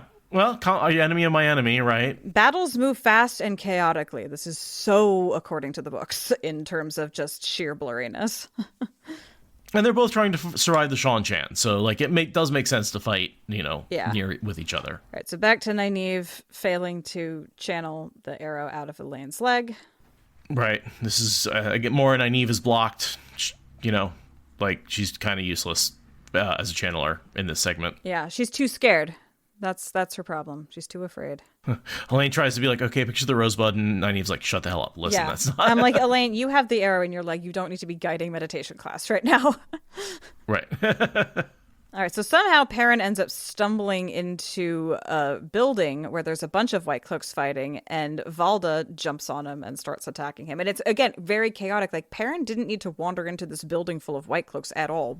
Yeah, they don't really explain that, do they? At all. And it's again very on brand for Robert Jordan to be like, nothing in this battle makes sense. It just happens because plot. I like Perrin reaching for the axe, like he's reaching for violence, but again, the wolf saves him from violence for a whole 30 seconds, and then it deeper commits him to violence forever. I know, but I just have to, like, what are they trying to say with the axe in the show? Like, I don't quite get what they're doing with it. They keep putting axes in, especially because they keep showing us different axes. We're not even just seeing one axe. There's been like 8 different notable axes. So yeah, I agree. I'm not sure yet. I like how Valda screams like an absolute whiny little girl when he's being attacked by a wolf, because he's such a fucking putz. Yeah, as he's getting his arm mauled. Yeah. And then, like, the worst fucking scene, which is Hopper dying. Yeah. Like, yeah. Man, I fucking hate this. Yep, Jeffrey Bornhold then became dead to everyone, and we no longer cared that he was anti-slavery. He killed the puppers. No. And I think Perrin's eyes are going to stay gold at this point. I feel like this is where they stay gold. Do you? And he sees Hopper's last thought, which is to soar. Oh, I assume he sees Hopper entering the world of dreams, right? Yeah, but also his dying thought in the books is to soar. Like, it's the same thing. He's ascending to where he can fly forever, you know? So he grabs the axe, which sort of brings him full circle again back to killing his wife, right? Because he uses the axe and kills Bornhold in the exact same place that he killed his wife, right? That is the exact same stroke. Oh, yeah. I keep thinking of it as a chest hit, but you're right. That really is low. Yeah. I feel like it in a lot of ways, it's trying to call back and being like, that was an accident, but this is on purpose. He's now doing it being an axe to the gut on purpose. Yeah. And he has no hesitation for the way he picks up the axe deliberately. Like, it becomes very premeditated, which, feels like a radical departure. But I mean, that's what happens when you make eye contact with a dying wolf. Yes.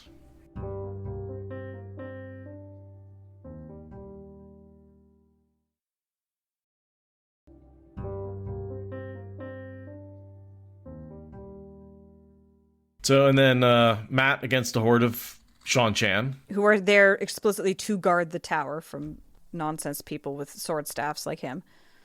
And he basically, you see him silently going through the argument he has in the books, which is, there's nothing to lose. I guess I'm blowing it. Yeah, just like, should I blow this horn? What's the point? Like, am I allowed to do that even? I guess it's time to blow it. Nothing says it can't be blown before. You can see him thinking it. Yeah. And then we get a... And then I like the time stop, the way it does, slow down. They did a good job of that. Yeah, and the sound of the horn, like, echoing out and stacking on itself as they move to different scenes, slowing down to, like, timestamp it all. Yeah, I did really like the moment of the horn being blown. And now I understand why they gave us this shot of Perrin killing Valda, right? Just how important it is, and also how it's happening when the horn is happening. I really... It's sort of... Is it happening at a low point? I wouldn't say it's a low point like in the books. Perrin just lost his ally and is in a suicidal rage. Nynaeve still hasn't gotten the arrow out of Elaine's leg, and Rand is shielded, and Egwene hasn't woken up yet. So I'd say it's a pretty low point. Yeah, it's a good point. It is a low point. So this is sort of the, like, turnaround, right? Things are at their lowest, and then we're coming back from that. The good guys need something to happen in their favor, and Deus Ex Machina of them all, the Deus Exis Machinist of them all, the Horn of Valir. Right. So the horn wakes Egwene up. I like how it wakes Egwene up, because she's a motherfucking hero too. Can't change my mind. Yeah. Also, it sparks something in Rand. Gives him a little something something. Still hate the horn design though. Ooh, it gives me like tryptophobia, like that. Those ridges on the side of it. It's like I can see that. Like, I expect hair to start growing out of them, right? Like, it's not my favorite horn design in the history of horn designs. No, it seems like it's supposed to be a Klein bottle, but I don't know. Yeah. And then he remembers some amount of his heroic brain stuff. Is it shoving information in forever, or is it just while the horn is blown? Like, I don't know what he's remembering. Yeah, is it a combination of the drug and the horn? Is it just the horn? Is it just the drug? What the fuck is the Well, I mean, I think that the horn is part of it for sure. I don't think there's any doubt of that. It's just my question is he remembering that he is a hero in broad, or is he remembering all of his past lives in a way that's going to inform his battle strategy moving forward? You know, is this the memory plug, or is this just his sense of identity getting firmed up in a really broad sense? Because I'm not sure what they were saying with I remember. And also, I'm one of you. He's now a hero of the horn, which he, like, it was like, no, of course, he never wanted to be a hero of the horn in the books. Right, because they say he's not. Right at this scene, they say he's books. not They're explicitly. Like, nah. But they also do give him a title. He is still a known The Gambler character in the pantheon of people that exist. Oh, sure, he gets reborn and he fights alongside the dragon, but he's not at the beck and call of the horn. Right, which it's like there's two categories of heroic people. It's very, I don't know. I always found that a little frustrating. Like, just force him to accept the fact that he's a hero and have the gods and heroes be a synonym. You don't need to have, like, subdivisions. So I kind of prefer them being like, no, he just is a hero, because that just seems simpler. I don't know. I always found his insistence on not being a hero and not being a lord a little tiresome by the end. Like, just fucking accept it. It's who you are. Deal. Do we want to talk about the heroes? Sure. So, I mean, Uno, I think we can start with, right? They've made Uno a hero. Who is also Gaidel Kane. They've made Uno Gaidel Kane. I missed that. He's got two swords in this fight later on. He's visually squared up against Brigida, and I'm pretty sure I read someone saying that Rafe had confirmed that somewhere. But when you see him fighting with two swords and he's in the lineup next to Brigida, and he is objectively not the handsomest man in the line, I'm like, even without a Rafe interview, I feel like they're saying Gaidel Kane.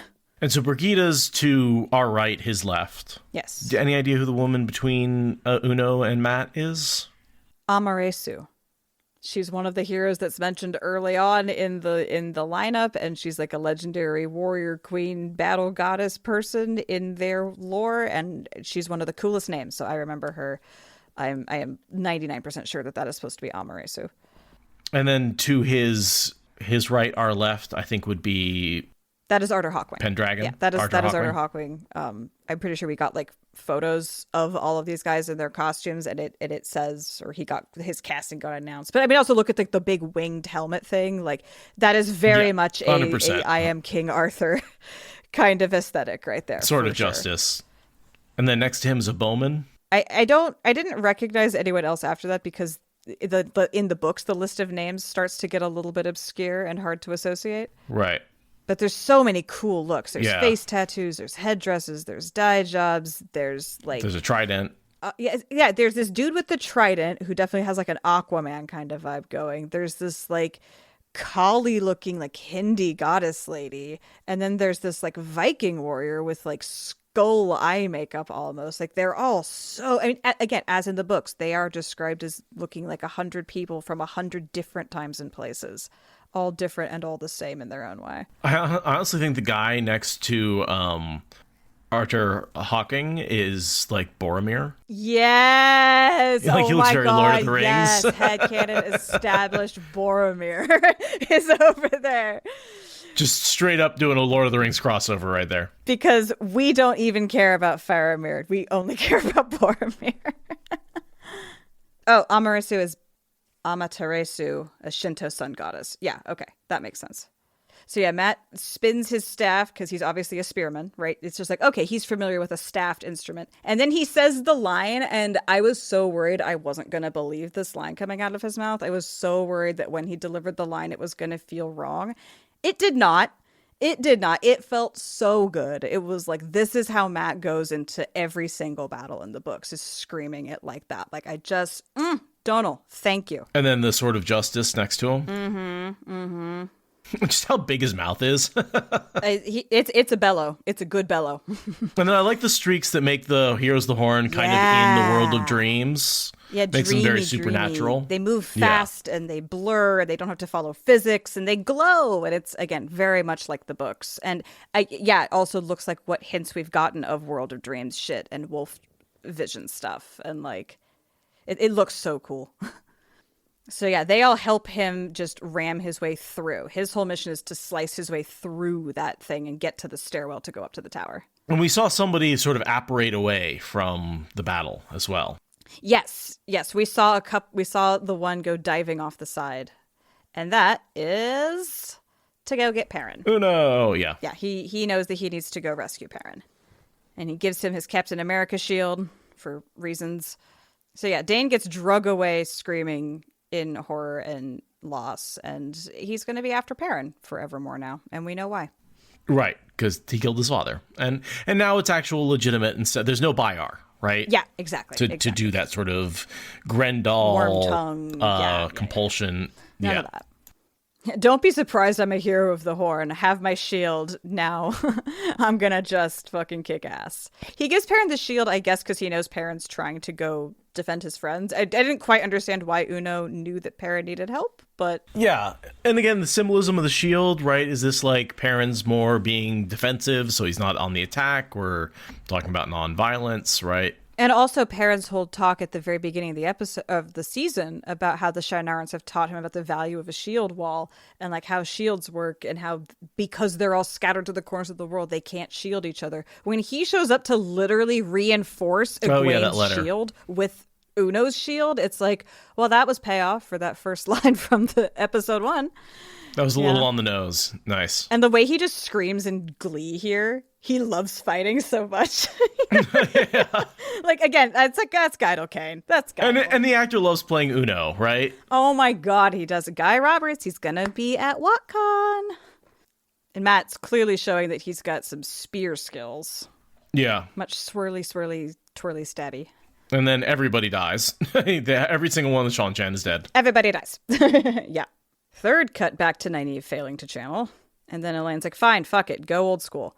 Don't use the power, use your wisdom skills. Which I honestly thought that was going to trigger her to be able to channel, given how the other Aes Sedai coached her. That's what I thought that was going to lead. I did not think it was going to lead to let me push these feathers through your knee joint. Yeah, that was kind of awful, frankly. I hated that on so many levels. And then she doesn't even limp properly afterwards. Because she's not even putting any weight on Nynaeve. Yeah, she's you see her feet go with equal, like, it's just, I did not enjoy or believe anything about that injury. All right, Ishi's trying to accelerate things because he's just so over it. Oh, the Legend, you're probably right that Uno was watching from Talaran Riyadh and knew the ground. That makes sense. Rand manages to stand up even as he's shielded. Whatever comes, face it on your feet. He's taken that advice. He's like, if this is the moment of death, then I'm a stand. No sword forms. But he does say, the thing of, in 1,000 lives, I've never served you, right out of the books. And then, so he sees Matt coming up to the tower, and Ishamael sees him look, and then he's like, all right, well, this is it. And Ishi was never there the whole time. Nope, it was always an illusion. And so Matt throws the spear through Ishi and into Rand. And so Rand gets the wound in his side, very Jesus-like. And it's from the dagger. In the books, it's his second wound comes from the dagger, but still, again, I think anything that there's double of in the books, we're going to get one of. I think he's only going to get one wound in his side. Right. And I think it's important that the wound come from the dagger if we have to pick one to go with. The dagger wound is way more existentially threatening than just a normal spear. And it is kind of both, right? There is a staff attached to the dagger, right? Yeah, sure. Yeah. And then real Ishi, quote unquote, walks out and gives his little victory statement. And then Egwene's up. I don't think there's any way this is real Ishi. Or if it is, he's sandbagging this whole time. Yeah, that's really the question, is where exactly is he in terms of his physical position, and what is he actually trying to do? Is he trying to just delay things and drag it out? Is he trying to wear her down until she burns herself out? Is he just amused to see what happens next? Like, I'm not totally clear on what he's doing with letting this play out the way he does. So my theory, again, the only way to destroy the wheel is if Rand does it. He says that explicitly, right? I can't do it. The Dark One can't do it. Rand has to do it. And he's not. And the way I'm going to get Rand to do it is I'm going to turn him to the dark. How I'm going to turn him to the dark? I'm going to turn his friends to the dark. That's not ready yet. I need to make him think he wins here so I can walk away and keep manipulating him. Which supports my firm assertion that he is absolutely coming back. Okay, yeah. So he just kind of gets a feel for how strong Rand's allies are and fakes his own death. Yeah. Yeah, and he's just pushing her right to the edge. However, like, he's just, as soon as she gets to the edge, he comes back just a little bit. I mean, if anything, he's training her to be stronger to make the final confrontation more interesting. Right. He's helping force her to grow. Exactly. And it's like, oh, you don't quite know how to do this. Let me push a little here. Like, oh, I like, yes. And you think he can't, like, do a fireball from behind? They're all coming from the front? Yeah, right. Yeah, I never once for a second believed that he's at the edge of his abilities. No. I was just trying to figure out exactly what is he aiming at with the sandbagging. And I think you're right. It's faking his own death. And just so he can continue to manipulate Rand and push him closer and closer towards death. And I think we're going to get the 3 times, right? I think only the 3rd time Ishamael dies will he actually die. It's one of the only things I think they're going to repeat in the show is killing Ishamael. It's like, we didn't get a body the first time. We didn't get a body the second time. But I think the 3rd time we will get a body. Okay, so we are now at another awesome epic beach scene, which is where Moraine channels to destroy the fleet that has the shield being anchored in it. What she sees is that there's a shield weave being sent up to the tower, and is like, I gotta disrupt that because there's no way it's not pointed at Rand. And she needs to do a very complicated weave to do that, so Lan, with his reinvigorated warder skills, takes out a squadron of like 10 Shan-Chan who were far too stupid to think of running up in a body, and they each attack him one at a time, like absolute one at a time. dumbasses. Yeah, they're just in a row. It's like, you guys, come on. But it is, I count 10 on screen, so yeah, Lan kills 10 guys. And it's, this whole scene is beautiful because they show like the birds in the water and like all these wave things, and then you see the weaves coming out of it. Like, she's really drawing on the power of the sand and the waves and the wind and the sun, just the ocean, and it's just like, she becomes so elemental, and her motions when she channels are so dance-like. I mean, it just... And I like that they're showing off Lan's fighting skills too, right? Like, he's... Again, the Aes Sedai warder dance. Yeah. And he's good again. He's talented again. Right. He's just taking them out. I mean, yes, they kind of come at him one at a time, which seems a little ridiculous, but he catches arrows, which I think is badass. Hey, Legolas, what's up? Yeah. He grabs the arrow and then weaponizes it. Like, yes, my dude. Yeah, again, gotta be a Lord of the Rings reference. Absolutely. Has to be. Like, absolutely. They're definitely referencing other stuff in this final season. Other fantasy shows. Taking those levels in Monk, Fuji. Yeah, exactly. Lana's definitely double classed as a monk. Right? Because Egwene here is on the edge, and I don't believe he backs off just enough that she can regain herself. Yeah, I think it would also serve his purposes if she burned herself out in front of Rand. I think that would also work, or like burned out her ability. Like, maybe there's a lot of ways this could go that work for him, I think. But yeah, they all come up and he just stands there without changing tactics. Like, no, he could multitask. Yeah. Like, he's allowing this to play out because he wants to see how this little family drama goes. So now Elaine, the Tinkerer, is somehow good at healing enough to deal with a dagger wound, which I find implausible. Yeah. Although we do get the nursing a wounded baby back to health, Elaine, that we get sort of in book 1 when he falls over the wall. The very first time he sees her, she's patching him up. Yeah, for sure. Yeah. And we've talked about how that was a bit inconsistent, how it felt like she was going to be more yellow in the beginning, and then she like didn't really have any healing abilities, even though like a big part of her personality was like healing stray animals. Yeah. Well, it's more of a gray thing with her, but yeah. But I see how they're leaning on like, oh, she's a tinkerer and a good student, so she's able to do this. But I'm just like, I feel like anyone short of Nynaeve's strength shouldn't be able to heal this dagger wound. And you even see it takes her a really long time, so it's obviously like a magic wound. Well, and you can say it's not really healed, right? He's got that really terrible, by the way, makeup. I mean, yes, it is the half-healed, never healing wound, for sure. Don't like the makeup on it. It really does look like a piece of silicone molded onto his skin, right? I'm fine with unrealistic wounds. I'm fine with that. Works for me. I hate realistic wounds. Give me random ketchup splatters on people any day of the week. It's fine. So here come the fire underwater dragons. So yeah, Moraine sends torpedoes, I guess, For the ships. underwater fireworks. Yeah. And like, they see them coming. Yeah, which I found that very CinemaSins nonsense movie magic, that they like see it coming, and I was just, I don't believe any of that. But again, that's how cinema works. It's not this show, it's just cinema. So, and that cuts off Rand's shielding. So now he's healed and unshielded. So all of a sudden, Ashamael's like, oh shit.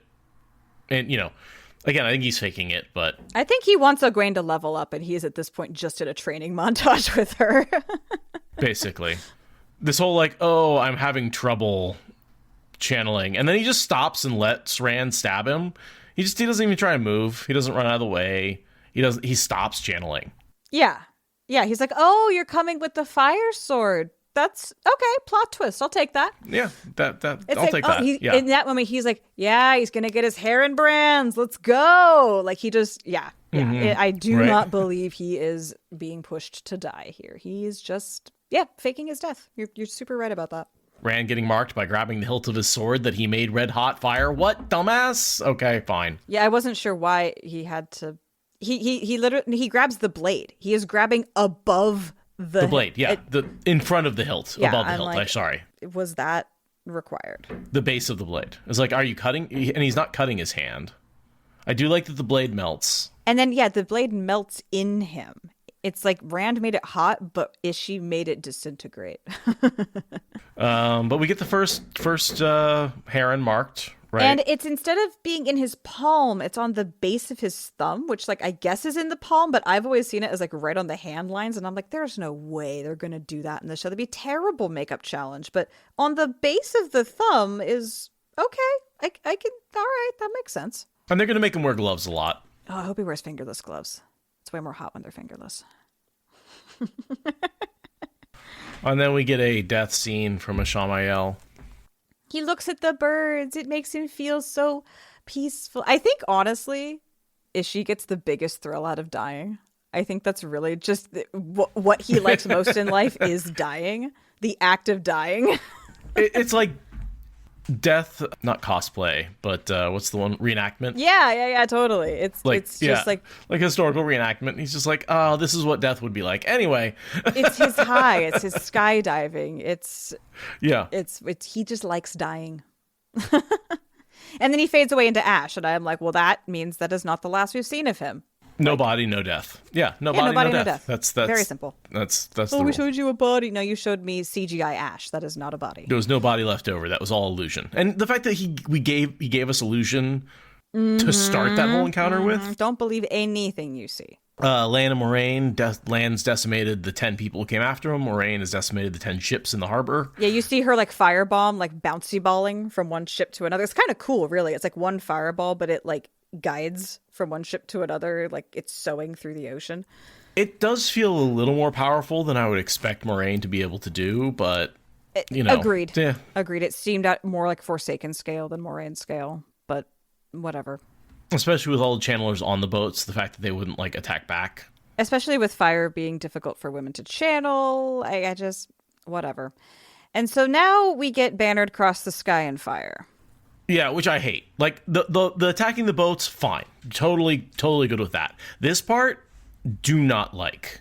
Give me Rand channeling. Have him use an incredible amount of fire to take out Ashamael, and what's left looks like a dragon, right? Have Egwene somehow do it in support of him. But Moraine deciding, hey, there's no banner, I'm going to create one because it's what prophecy says needs to happen, pisses me off to no end. Prophecies need to happen unintentionally. I was very much expecting it to be an accidental bannered across the sky in fire. Like she hit the fireworks cache in the back of the ships and like ended up with this like rainbow of fire like spewing across the sky. Sure. But also this pisses me off in the same way as here's a banner. you should have it. I'm going to sneak it into your baggage because it needs to be there. Like, it's the same kind of like Aes Sedai and Moraine just making things happen because they know best. Like, that element of it reminds me of shit I don't like from the books. But like, again, Rafe did not fix it. There was an opportunity here to be like, and then he hit the fireworks thing and accidental prophecy fulfill, because that's always more satisfying than manipulating it to be real. Every time, accidental fulfillment is better. And yeah, this felt ham-fisted and overly dramatic and very much like having a random fucking dragon banner to just pull out of the eye of the world and whip across the sky whenever you have a cataclysmic battle. Like, it just all felt of a piece to me. Yeah, at least the dragon banner and the horn were kind of like together as this is what he needs. And someone and we do get an explanation of them deliberately being stashed there because he needs them, right? They were created for him. And there's a link between the banner and the horn. Yeah. Also, not having those things linked does weaken the Deus Ex Machina power. If you have one Deus Ex Machina, that's fine, but having multiples is like, and then that also, for some reason, lets Bane and Chiad know he's Kara Karn, and Avienda know he's Kara Karn. Well, because everyone has a prophecy about bannered across the sky and fire. We've heard that line repeated over and over again. Clearly, everyone knows what this scene is. Here's the horn. Go back to Tel Riyadh. Honestly, yeah, one of the best shots in this finale is Masima having his religious zealot epiphany moment. Which, again, this freaking actor is going to be amazing once they actually let him have any screen time, because look at how much he can do with just that quick shot. Look how much he can do. Like, wait until he is a focal point of a plot. Oh, my God. Lanfear going, it worked. Oh, my God. Business Lanfear looking all smug. I love it. And the whole team comes up to take a bow because, why not? Yep. I mean, okay, feel good TV show reuniting everybody. I'm okay with. You don't think the roaring dragon doesn't cap it off, really? The roaring dragon pisses me off. The roaring dragon reminds me of the end of Game of Thrones when the dragon melts the throne. It's the dumbest fucking thing on TV, and don't remind me of it. I was so okay. I wasn't okay with the dragon. I was willing to accept it as a necessary visual thing until they did the roar. And the roar, I was like, nope, all my goodwill for the dragon is gone. The roar was, and then they did it 3 goddamn times. Like, just fuck off. All right, Business Lanfear strutting down the hallway like the hottest thing since sliced bread. Completely convinced she's neutralized everything and Rand is going to be putty in her hands. And then she walks into the spider's nest. I fucking love her. Yeah, really good. And all the broken Quendiar, right? You can see the panic in her face when she sees the Quendiar broken. Yeah, she walks in, sees the broken Quendiar, registers the change of light, and then finally, third, registers the woman sitting in all of that rubble and darkness. Which, of course, is Moghedien. And she's got the spider web all set up. Softly, softly from the shadows. Yeah, her weaves look like spider web. This is the most awesome decision to have her weaves be spidery. Just, brilliant. Also, do you notice the half crescent moons on Lanfear going down as they go from a half moon to a crescent moon to just a toenail moon? Yeah. Love a lot of moon imagery on her. Yeah. This scene has to be probably one of my favorites in the season. It basically redeemed the episode for me. I'm like, the episode was great because of how this goes. It's fine. And Moghedien is like the creepy school teacher, like sort of immature, like never really grew up, but also dangerously playful. Yeah. Sort of childlike in a weird way. Yeah, she seems small and fragile and innocent, and compared to like sexy, tall, confident Lanfear, it's like, this is just some weird little nerd in the corner, and it's like, yeah, but that nerd has hacking skills. Also, you walked into her trap that she's been setting up for the last few hours. Right, you just walked in like you owned everything, and yeah, then this like spider web like encases Lanfear, and it's so creepy and just it just cuts her on the hand just a little bit, like just a little bite. Just a tiny little bite. Yeah, it's razor sharp. Yeah. Yeah, it's like she's wrapped in razor wire, basically. And, I gotta say, the show is making Forsaken... I think the point was always that the Forsaken were sort of incompetent, bumbling people, just like everybody else. The show is making them much more competent, evil villains. The show is taking the very first impression of the Forsaken and running with that. with none of the additional, like, nope, Yeah. they are actually just demigods of evil. This argument, very interesting. Yeah, it does seem to, and it explains a little bit the leveling up of Rand, right? Lanfear and Ishamael were always good friends with Louis Theron. And so they really want to manipulate him. They want to turn him. Now, after 2 seasons, the rest of the Forsaken are out, and they don't want to manipulate him. They want him dead. Or in chains with his mind wiped, potentially. But yeah, Right. agreed. Right. Every other Forsaken fears him, hates him, is in competition with him. Only Ishii and Lanfear have that, like, I want to turn him. I want to sleep with him. I want him to love me. I want him to see me. I want him to kill me with his cock. Like, yeah, the rest of them just want to kill him completely. Yeah. And so I feel like he's had a couple of seasons to sort of level up, and now he's got actual Forsaken to deal with. Yeah. Which I'm looking forward to him being trained by Asmodean next season. Oh my God. Oh my God. Oh my God. Oh my God. Oh my God. Give it to me. She's so much shorter. Like, Lanfear's in heels and Megiddian's in flats, and she's a smaller person. Oh, and then the way she sniffs her and says, this is not a fight. This is a warning. It's like she's a foil for a Nynaeve. She's a foil for a Nynaeve. Oh my God. I can't wait for them to clash. Very excited for it. Also, just her creepy demeanor. Oh God. Like, she's sinister. She's so sinister. Because she grins. And then she true power teleports out of there. Yeah. Yeah. And leaves Lanfear gasping for breath. Yeah, just absolutely sobbing in terror. And the light comes back. Like, she had the whole room was cast in shadow. Yeah. And then you'll notice that Lanfear doesn't even look like she's dressed in as much of black. The black looks more like a dark gray. It's like she's literally become lighter. And then, yeah, she's sobbing in terror and says, light help you, Randolph Thor. And you're like, oh, fuck. Lanfear really is on Team Lanfear. She truly is not on Team Dark. She really is on Team Lanfear. And now we're about to experience real Team Dark, not Team Dark Light. Exactly. Not Team I want to sleep with you and trick you, into Team I'm going to stab you in the back. Oh, yeah. I love the escalation of, no, we're not doing one Forsaken per season. We're doing, they're all out now. Like, Yeah. Good. Yeah, that ending, like, the way that season 1 ended was just like, oh. The way season 2 ended is like, oh, like, there's just, ooh. And if season 3 is going to go with the Shadow Rising as the basic plot line, right? I think that's really the point where Wheel of Time comes into its own. Book 4.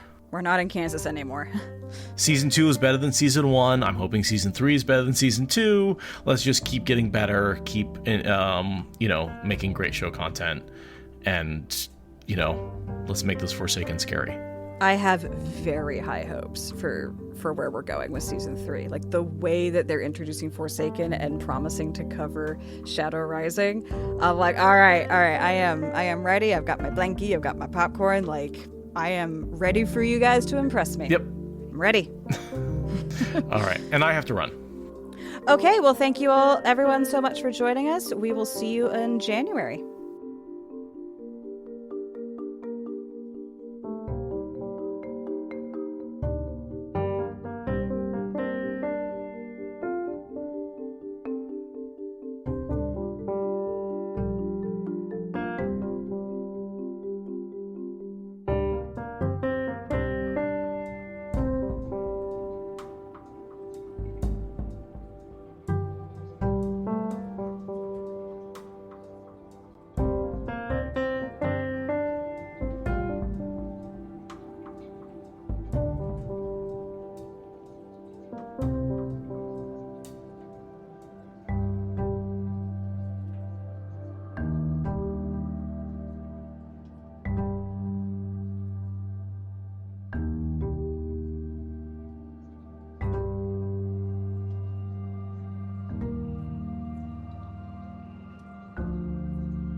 Thank you for listening to the Wheel of Time Spoilers podcast. Rate us in the Apple Podcast app or support us on Patreon. Is that good enough?